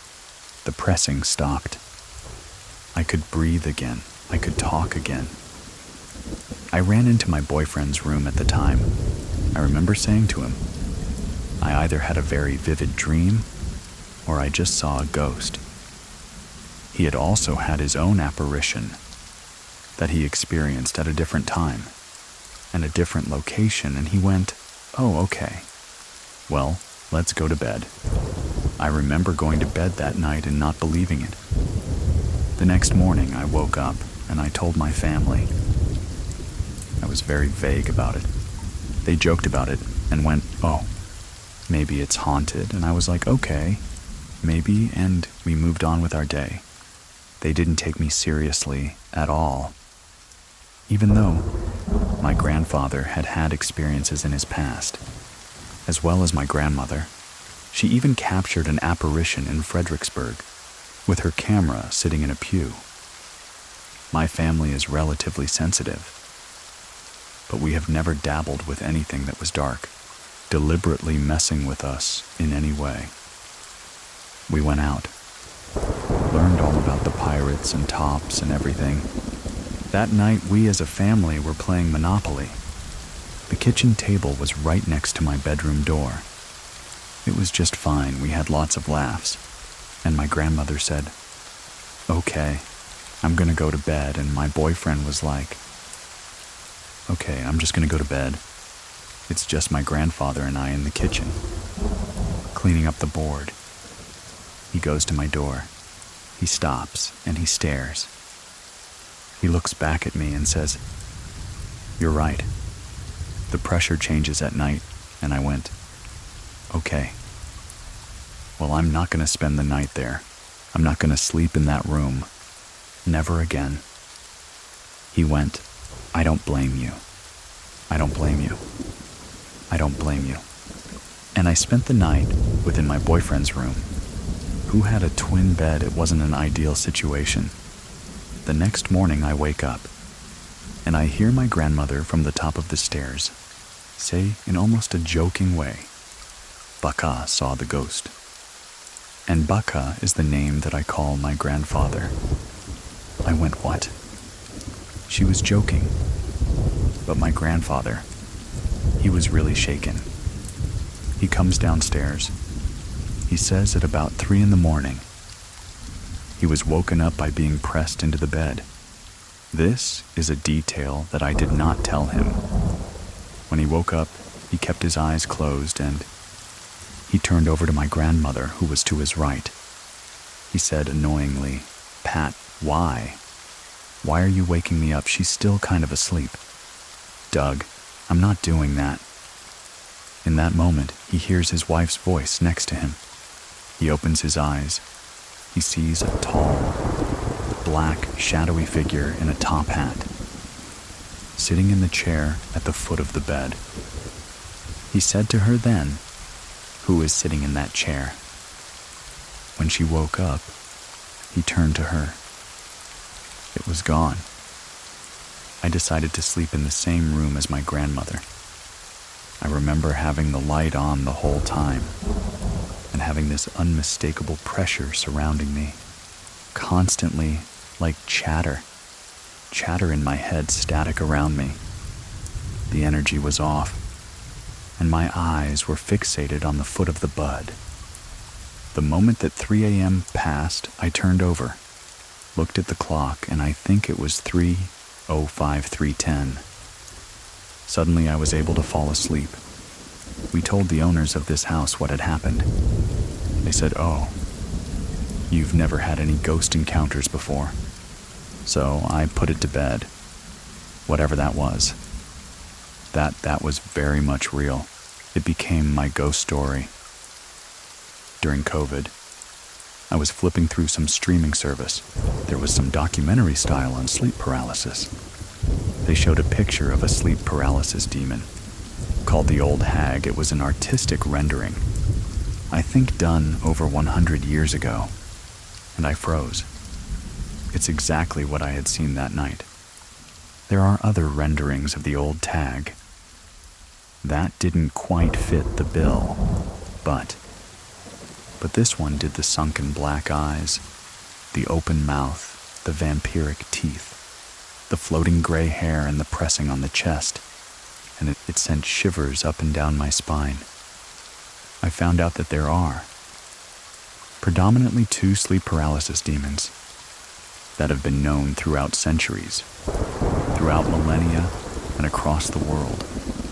Everybody's stories are exactly the same. It is pressing into the bed, stolen breath, something staring at you. The old hag sits on your chest, and the other one is called the Shadow Man. Shadow Man stands at the foot of your bed. He's oftentimes seen wearing a top hat. Putting this together, I realized I had seen the old hag. And the following night, my grandfather had seen the Shadow Man. We had no previous experience or knowledge of this. We were just 2 people that have had paranormal experiences before. Maybe these demons latched onto us that night because we were open. I have made certain that I am not as vulnerable as I was. That night, I found out that some people have had recurring visits from these demons, and it often happens because they are so vulnerable. I don't know if it was just age, but I have been way more receptive to the paranormal. I can see things, apparitions, and Elisa's story continues right after this. Stay with us. My ex-partner I was living with a couple of years ago. He was a big skeptic when I told him this. He would shrug it off. One night, I was really trying to understand, what is this? Is this something that I have now? What is this? I was woken up by him screaming in bed, shrieking. I turn over, I see him. He pushed himself up on the bed, trying to get away from something. He was staring at the door. He told me I saw a tall, black, shadowy figure standing in the doorway with a hat on. I don't know if he experienced the Shadow Man at that one point, but ever since then, he's only had brief experiences with hearing his grandfather, his grandmother. One time he saw his grandfather in a car door, but he's really had nothing significant since then. There was an apparition attached to an old, vintage vanity of mine that I've had for years. It was an elderly woman. This person was in my house at the same time. We looked up and he went, "It's a woman." Older woman, tall. I went, "White hair, Victorian." He went, "Yes. She's good, though she's just lost." I have actually been able to help a friend who lost her husband, unfortunately, to suicide. This was completely unintentional. I was chatting with her at a pool party.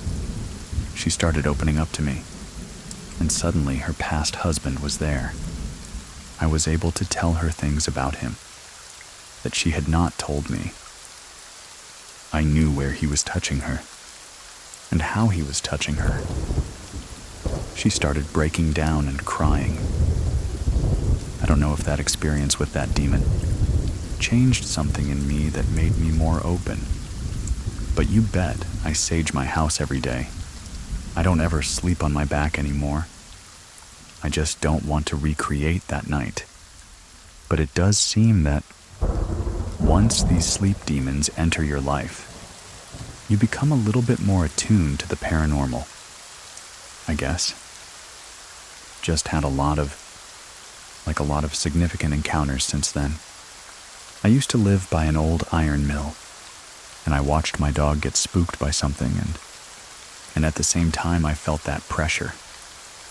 The other night, I watched my other dog alert to the corner of a room where we have kind of an altar for my deceased dog that just passed. I watched him stare in that corner and alert to it, try to smell the air, and once again, I felt that pressure, but it was positive. When it passed over me, I felt a wind on my face. I just have a lot of these experiences nowadays. That it seems kind of normal. That veil has been thinned in a way. Still to this day, I haven't had any more encounters with her. I don't want to have any more encounters with her. Maybe I wasn't the right kind of energy she wanted to feed off of.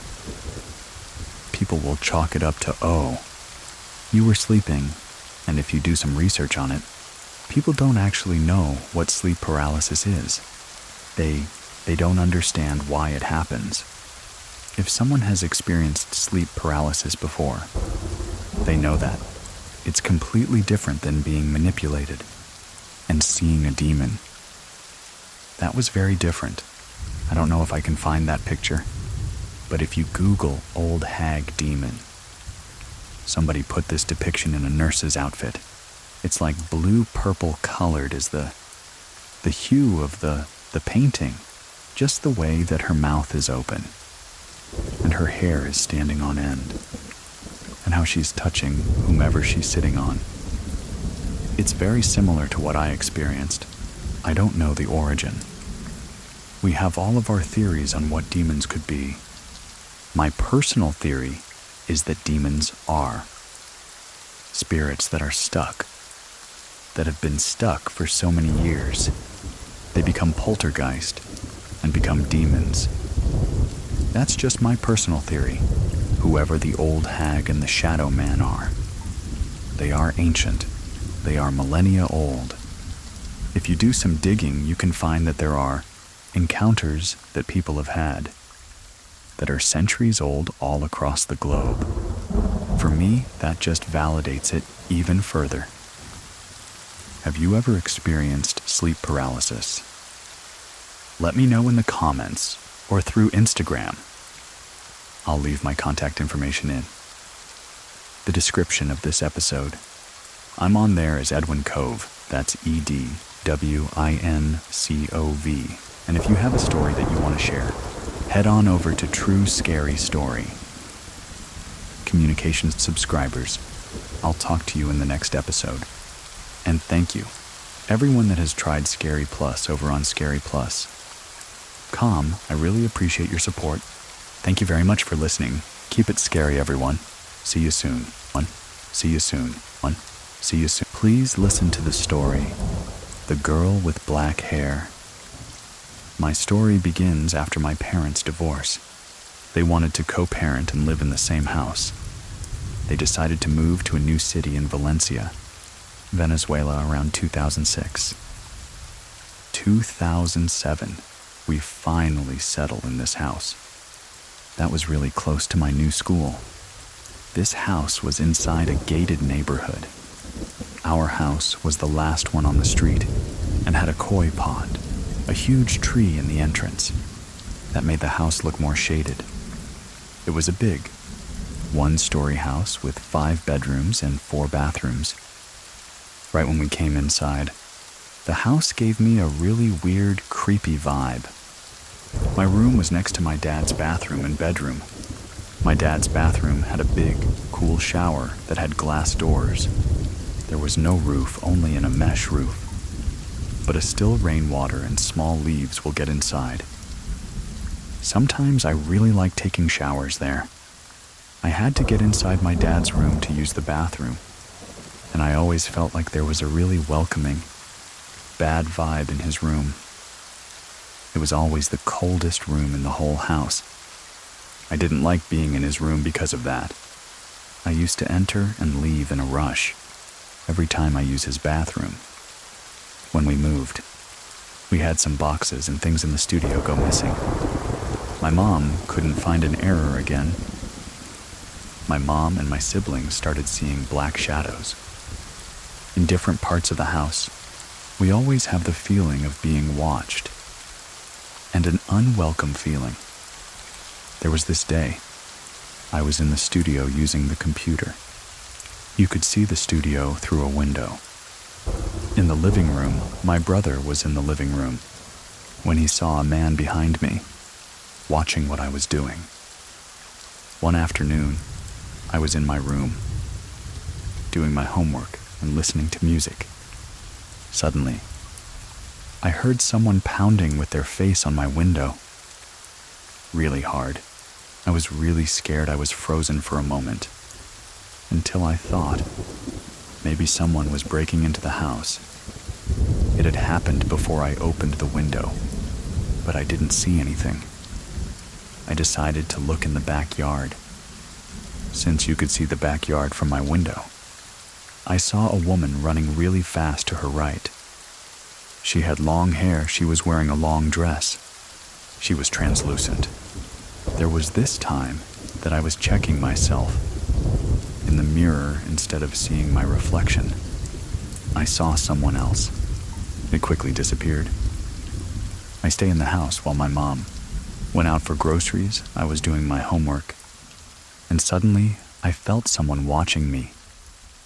The air felt heavy. I got really scared. But I call my mom when I call her. Someone growled really close to me. I ran and waited outside my house until my mom arrived.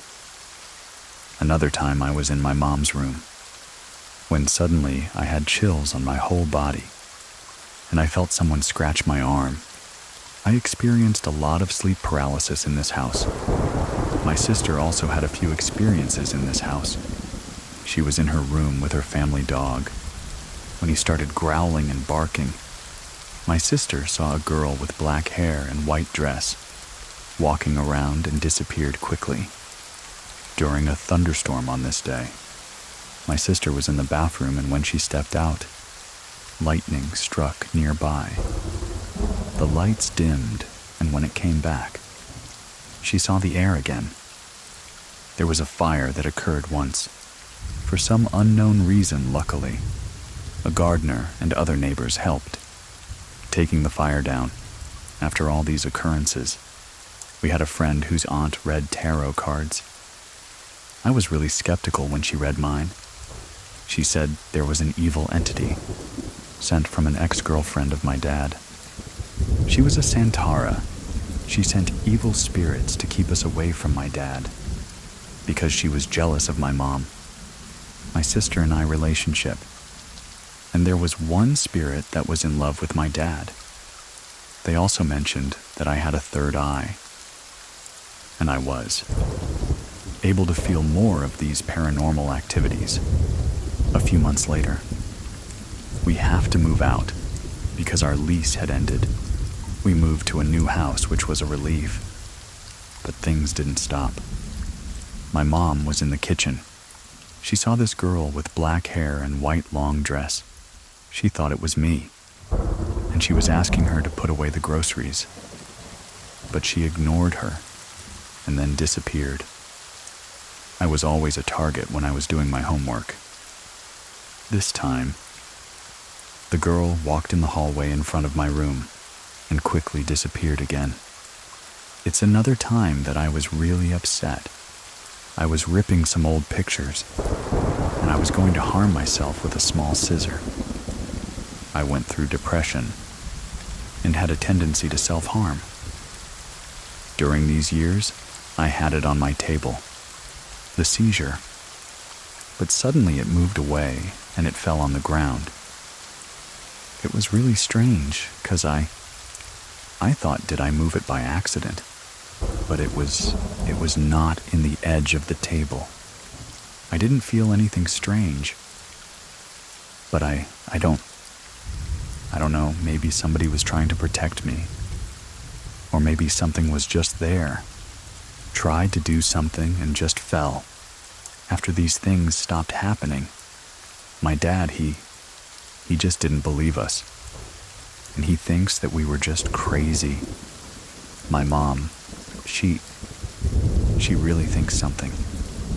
What's going on in the house? And she had her experiences. Not as much as me and my sister. We're like the ones that had more things. My family, they all believe that something was going on in that house. I talked to a friend. He was a neighbor in that first house. He says there was something going on in the house, but they didn't know what happened. the owners of the house.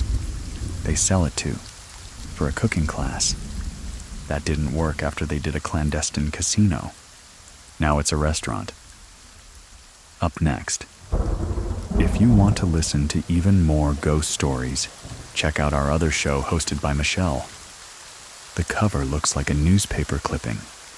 Real callers and very creepy. Thank you very much for listening. See you soon. Please listen to the story, The Ghosts at Grandma's House. I was 9 years old. We lived in a small city in Tennessee. Most of the things started happening after my grandmother passed away. It was a really gloomy day. I was standing in the kitchen looking out the window. I got this little inkling like she's gone. He had just visited her in the hospital. She wasn't doing the best. By the time I got home, I just got this feeling like she's gone. I was overcome like grief. My mom came in, looked at her, and my mom was like, "Mama's gone." We had the funeral. And, a couple days after, I was getting ready for school. I had my uniform shirt out, laid out on the bed. I was like, oh. I forgot something, and I ran in the closet to grab what I needed. When I returned, my clothes were gone. None of my siblings in the house. My mom was in the kitchen. I look at the bed. I was confused. Like, where are my clothes? I look under the bed. On both sides of the bed in the drawers. I go into the living room, and I'm looking there, thinking maybe I time jumped or something. I don't know. I didn't know what to think. I was standing there confused. Where are my clothes? I know I put my clothes right here on the bed. Someone was whispering in my ear. It was a feeling. So I go in the closet. I'm following the feeling. I say out loud, all right. I put my clothes back or something to that effect. I counted to 5. 1, 2, 3/4. Ainda. I go back out into the room. My clothes are right there on the bed. It freaked me out. I wasn't crying, screaming, or until my mom freaked out. I was more curious, like what just happened. The weird part is my clothes are on the bed. I laid them neatly. When they were placed back on the bed, it looked like they were just thrown there really quick, not neatly placed like how I had just laid them. I knew all right. I'm not losing my mind as a 9-year-old. I find it so odd that after my grandmother passed away, this happens in the back of my head. I'm like she was playing a joke on me. Maybe she hadn't crossed over yet. She just wanted to let me know I'm here. She wasn't a jokester when she was alive or anything, but I feel like that was her way of letting me know I'm here. I hope that's what it was. That's what I tell myself for comfort. She did it. She just played a little joke on me. They say, you get a new body and new spirit when you cross over. Maybe she's her young self again, and just like, I'll play a little joke on you. I didn't tell anyone in my family. I don't even think I've told my mom. I've told friends. Of course, everybody's like, what? I'm like, number. This really happened? I'm not crazy. But I've never told anyone in my family. When you're that young and something like that happens, it's just like a part of the kid imagination. That really just like shrugs it off. She had a house shortly after she passed away. We ended up moving into her house. My bedroom had a mirror, like the mirrors that built into the doors. I don't know if they still do that nowadays. But the mirror was built into the door. There's a full body mirror. There was this imprint of a shadow of a person in the mirror.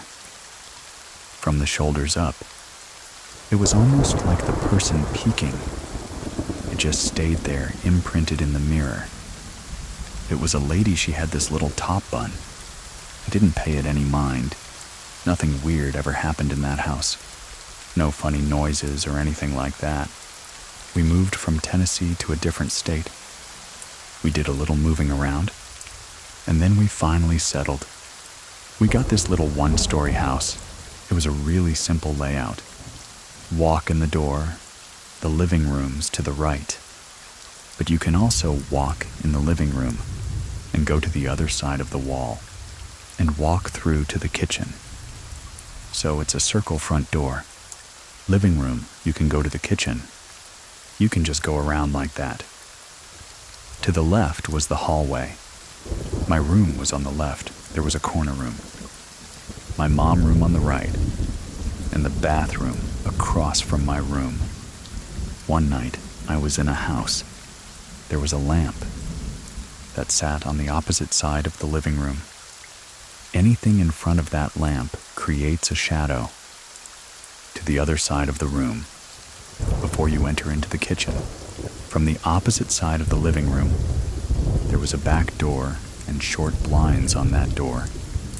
I look up one night, and there's that same shadow of the top bun lady. I'm a little bit older this time, 15. I was like, okay, this isn't normal. There's no way that whatever it is could follow me. I'm thinking it's follow me. I never had an ill feeling about it. Never felt scared or anything. Maybe it's my grandma. Maybe it's her protecting me. I did everything to erase this shadow, moving stuff around, creating the shadow because I don't want to be crazy. Nothing removed the shadow from there. A little bit after that, I was in the house, looking down the hallway. I look up, and I see the face in the corner of the hallway. Very light, transparent. I call this ghost George Washington. Haha, that's exactly what he looks like. I never seen like his whole body. It was just the face there in the corner. I'm trying to register what's going on. And I'm like, I didn't see that. No, didn't see it. I don't know what that's about. After that, I'm in my room falling asleep. My room always gave me weird vibes, not enough to freak me out. They say don't sleep with a mirror facing your bed, and I don't to this day. I wake up one night for no reason. I open my eyes. The George Washington is right there in my face looking directly at me. I shut my eyes, and I started praying. I never seen George Washington again after that. I'm hoping he was a friendly ghost, I don't know. After that, there was a corner room in the back of the hallway. My mom turned into a small dead area. Had a TV and a little lounge couch. Me and my mom are in that room one night. There's a window in that room that faces the road, the neighborhood street.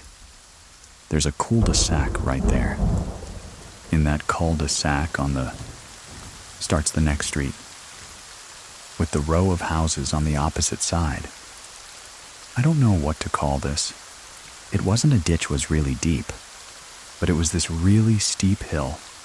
It was a great sledding hill, but once you get down in there, it will be hard to come back up out of there, in that little ditch area. It was these pipes, these white pipes, and it ran to the other side of the neighborhood. I don't know if that was electrical or water. I have no idea. All I know is it was a really steep hill. Me and my mom were in this room one night, and I was prompted to look out the blinds. I see this guy come up out of that cul-de-sac area. He has on his white t-shirt and jeans. He had dark hair. He stands in the middle of the coldest SEC. I'm looking, what is this guy doing? He's just standing there. Looks frantic, like he's panicking. He didn't look like he was on a neighborhood stroll. Where did he come from? There's nobody. Just casually walking around down in there like... I'm looking at him. I closed the blinds. I was like, oh crap, this guy just see me looking at him. I opened the blinds, and he's standing in the middle of the cul-de-sac still. Then I see the headlights from a car approaching. He sees the lights and runs to the opposite sides, down the street with the row of houses, but he runs into the backyard of the very first house. I open the blinds again. I'm curious. Is he gonna come back out of that backyard? I need to let my mom know. There's some creepy guy in somebody's backyard, running around outside. Maybe we should alert the neighbors. Of course I see nothing, but he comes right back from the same side.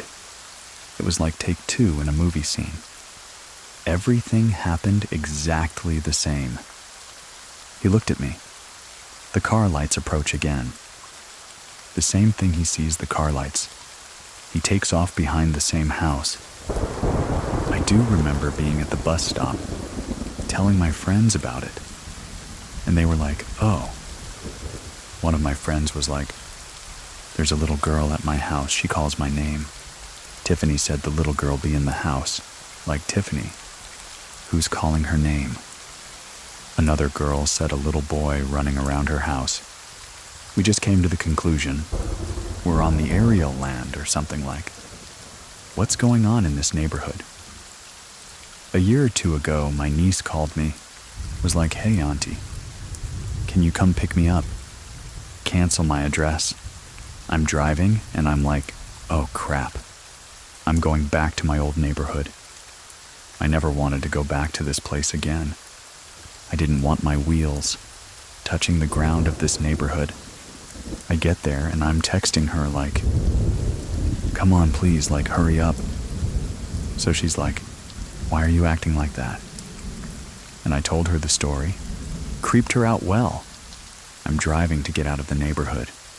And lo and behold, I'm coming down that same street and ended up right at that house that the ghost guy ran behind.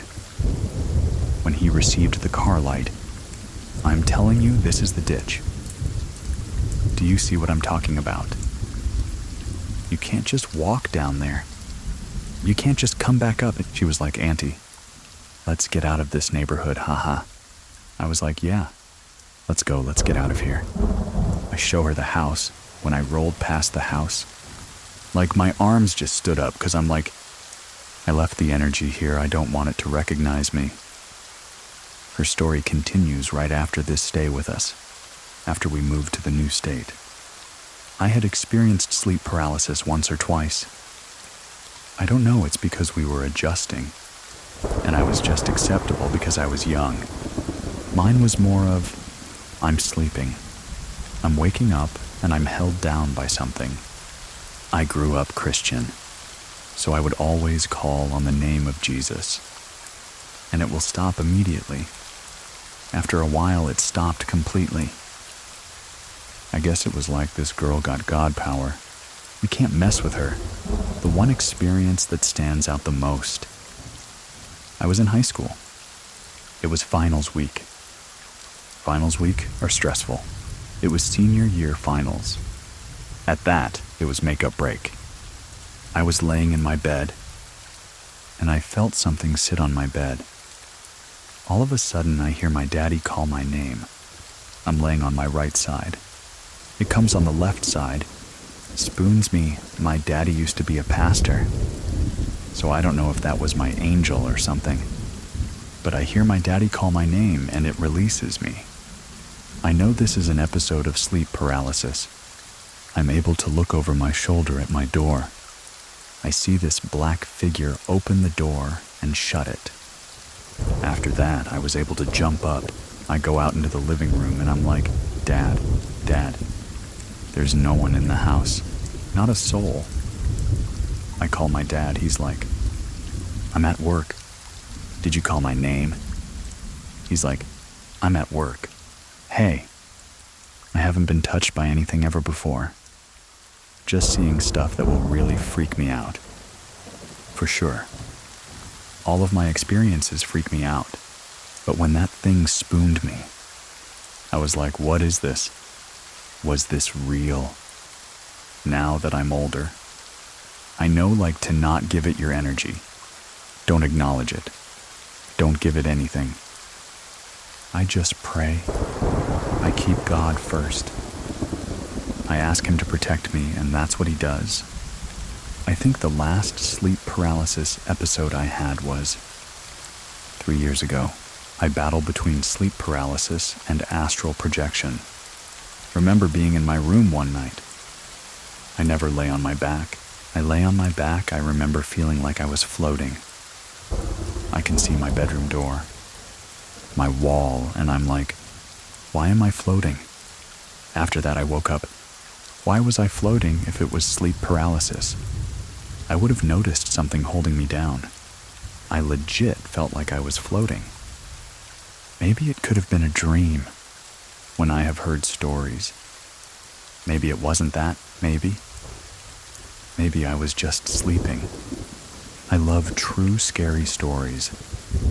I was even debating for a while to do it, because I don't want to feed my experiences. I'm telling my boyfriend, I think this is a way to get it off my chest. There's a community of us. Haha, I was like, I just need to get this all out and tell my story. I'm not the only one. Ever since I've been listening, I immediately was hooked. I was like, maybe I should listen to these podcasts. I think you mentioned listen at your own risk. 'Cause like, oh God, was that confirmation to stop? I can, but I can't. I buy a lot of chapstick because I'm always losing them. I lost one of my chapsticks and could not find this thing. I mean, for weeks. I was getting ready, and my chapstick just rolled across the floor. The one that I lost. I heard it hit the floor and roll. I looked at the floor. Where has this been? Did this thing just hit the floor? And I started praying because I'm like, we're not doing this. We are not doing this anywhere. I move to before I bring any of my stuff in. I walk around. I pray. Bless my place, so I'm like, all right, time to like walk around and pray and bless again. Because I don't know where this came from or who is here, but you are not welcomed at, oh, you can never show yourself. You can never reveal yourself. You have to go now. That was the most recent thing that happened. And I was like, I'm definitely telling this story. I know I should listen to these podcasts at my own risk. Because you can't attract that energy. It's real, you can attract it. We all have to know our way to repel it. When it's through stones or prayer or sage. At the end of the day, it's just spiritual. You can get rid of it all. To share your own story, head on over to truescarystory.com. And for ad-free listening, scaryplus.com, you can get in touch with us at any time. Over at scary.fm on TikTok and Instagram. Or you can find me at Edwin Cove. That's EDWINCOV over on Instagram and TikTok. Links to everything are in the description of this episode. Thank you very much for listening. Keep it scary, everyone. See you soon. See you soon. See you. Please listen to the story, The Yellow House. We live out in the country. It's kind of country. We have cornfields, hayfields, and cotton fields. Whenever that time comes around. It's a 2-story house. And when you walk in the back door, you have stairs that lead straight up. It's our rooms on the top. And the restroom is right by the stairway. If you walk straight, my room is right there to the left. I was asleep. It was 2:30 in the morning, somewhere around that time. I had got up to go to the restroom. I was walking and I always look down the stairs. Why, I don't know. But I always look down the stairs. I thought I saw a shadow, but I was half asleep. So I was like, maybe I'm not seeing things right. Something's going on. There's my mind playing tricks on me. Finally squinted my eyes and looked even closer. When I did that, I saw on our staircase a big black shadow. It looked like it was about 6 foot, real broad and shoulders kind of buff. That's how it looked. They were leaning against the stairs. Am I seeing that maybe it's just my imagination? Then I saw them walk to the side, from the side of the stairs to the front. Where you come up. I saw it start walking up, and I was like, oh my God, this is not my imagination. I ran in the restroom because I was right there. But when I finally came out of the restroom, I turned my head, looked down the stairs again. I saw the shadow walking up. I ran to my room. I closed the door.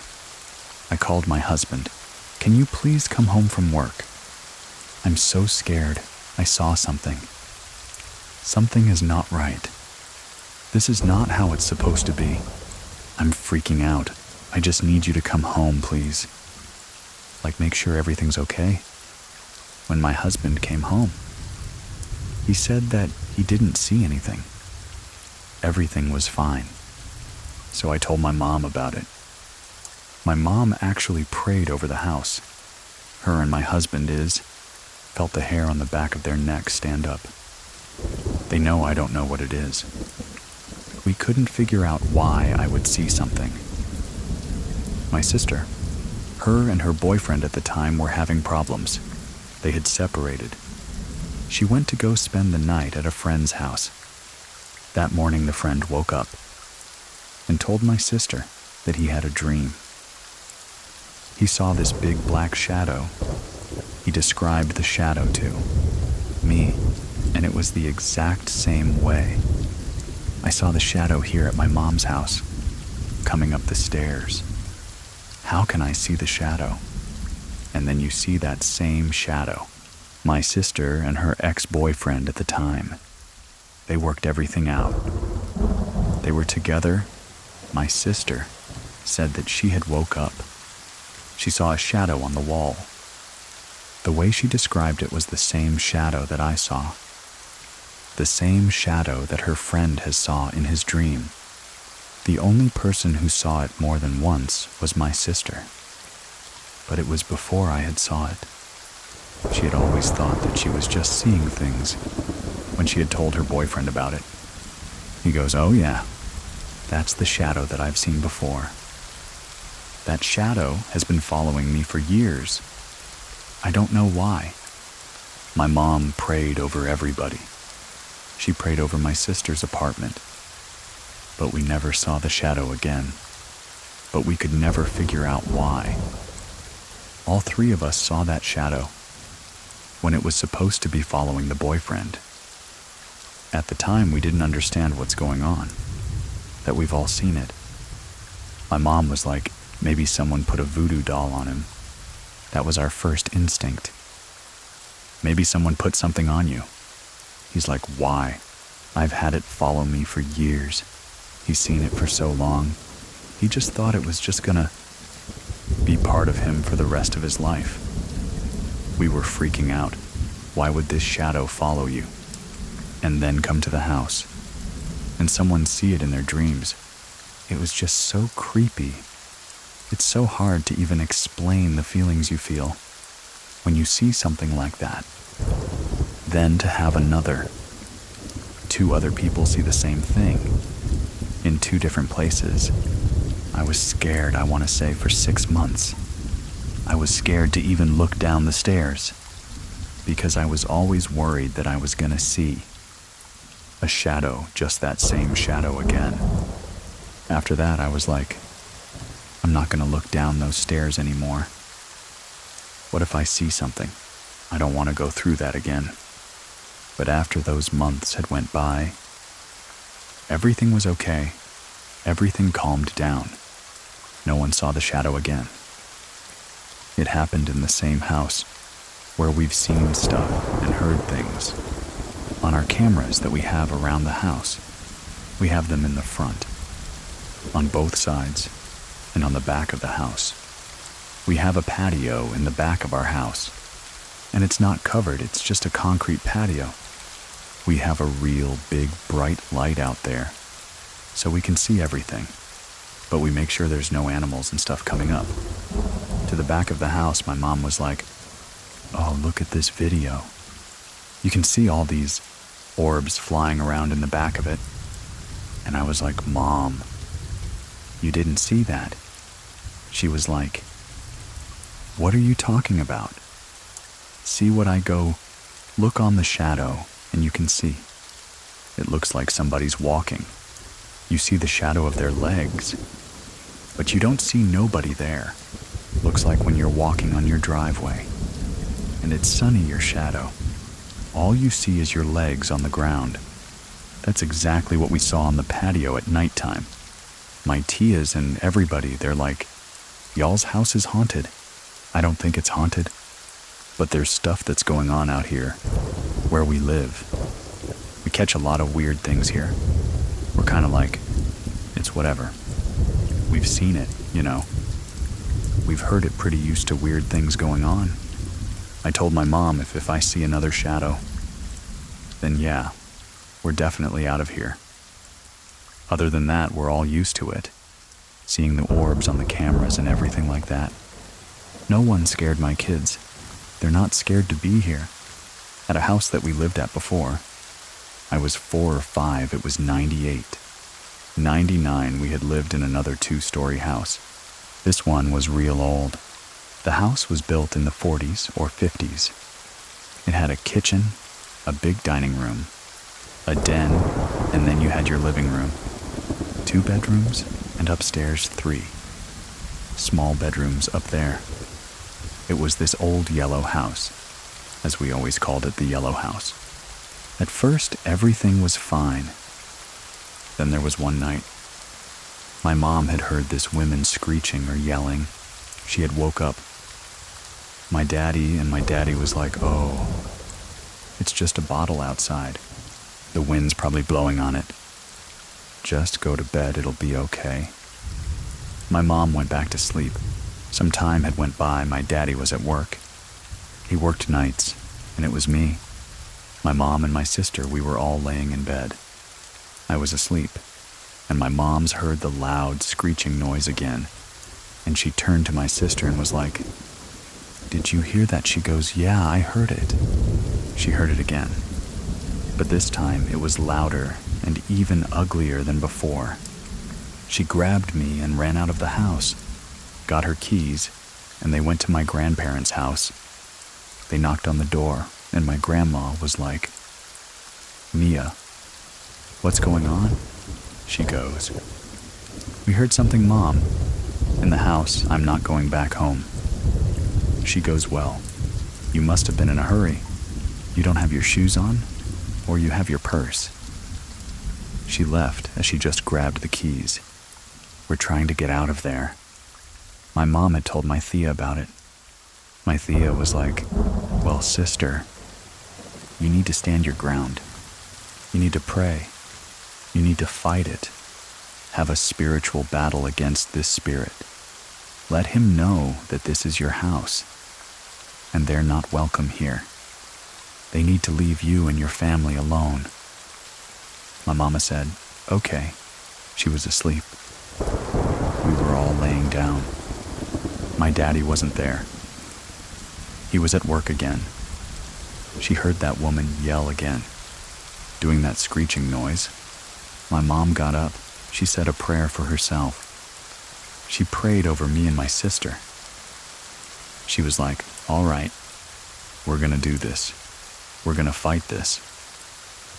She had spirit, I don't know who you are, or what you want with me and my family. But you need to leave us alone. This is our house. You need to leave this house, and you're not gonna bother us. We are not scared of you. We are not leaving. We are protected by the blood of Jesus. My mom kept doing that. She kept saying it. She heard the lady's screeching get lower and lower, where finally it stopped completely. Some time had went by again. My daddy had woke up and he told my mom, do you hear that? I hear a woman yelling. She turned around and told my dad no. I don't hear anything. It's probably just a bottle outside, that the wind's blowing ominously. But after my mom had prayed, We never heard that woman yell again. My mom got curious. She worked at a diner where a lot of older people would go in the morning. She started asking them if they knew anything about her house. They said, the house used to be where a woman would have babies at, like a ward, and it had become a funeral parlor, where we would be sitting at watching TV in the den. That's where they would go in to view the bodies at. They were like, if you hear something in the house, it wouldn't be surprising to us, due to the fact that it used to be a hospital, where they would deliver babies, and then a funeral home. No telling what's probably attached to that house, or something that's not letting go for whatever reason. We were redoing the floor to figure out how old this house was. My dad had picked up a corner of the linoleum, and it was a newspaper under the floor. Like for base, we could read that. My dad actually had found an article about our house that we're living in that newspaper. I don't remember what it had said, but he told me and my sister, this should tell you how old this house is, and no telling what's happened in this house.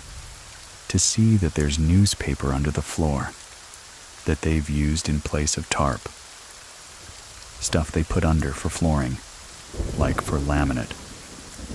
Our cousins, we all grew up real close together. There were always been the night at our house, but a lot of them have even said as well, they had heard things, the footsteps creaking. And my always thought was always just the old house. My dad would say, it's just the old house, babe. Don't worry about it, it's probably just the floors. As I got older, I was like, all this to floors, why are the floors making noise? You could hear footsteps in that house as well. But not long after that, we ended up moving out of the house. I kind of feel is that whatever my family has done in the past and things they've seen, I feel like sometimes we can see more of it because we have more but understanding, or we see things. I've always believed that if we do a lot of bad, that we're gonna see things or something's gonna happen, because that's what we were always taught. I've had an aunt way before I was born. She had been followed by the Latusas and everything. I had told my mom we've talked about it before. I go, I don't think we were followed by anything. I really believe that it was just the house. I said because every house that's an older house has a backstory that we don't know about, something that goes on in there that's happened that we have no idea. Some people don't even know what goes on. I said, so I'm sure things get attached in these houses, or sometimes they're wanting help, or sometimes they're just bad spirits. And we're there, and they think that we're just bothering them. That's what happened with my grandpa and two of his cousins, where he had said that. Because we were always told, like, see an owl. You don't cuss at it, like you leave it alone. You just keep walking, because you cuss at it, or you say anything, like they're gonna come and attack you. So anytime I see an owl, I'm just like, yeah, no, we're just gonna keep going. I believe that because my grandpa and our two cousins, when they were younger, they were going to a bar and they were walking and they saw this big owl. My grandpa was like, man, that's a lechucha, like passerella. Like, don't mess with it. His cousins started cussing at it in Spanish. They're like, well, you can stay out here and mess with it. We're gonna go inside. They went inside, and when they came back, his cousin was speed up.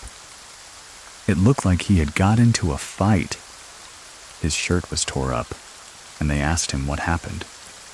What was going on? We weren't even gone that long. He had said he had kept cussing at the Lakusa, and it came flying towards him, and picked him up from his shirt, and was dropping him.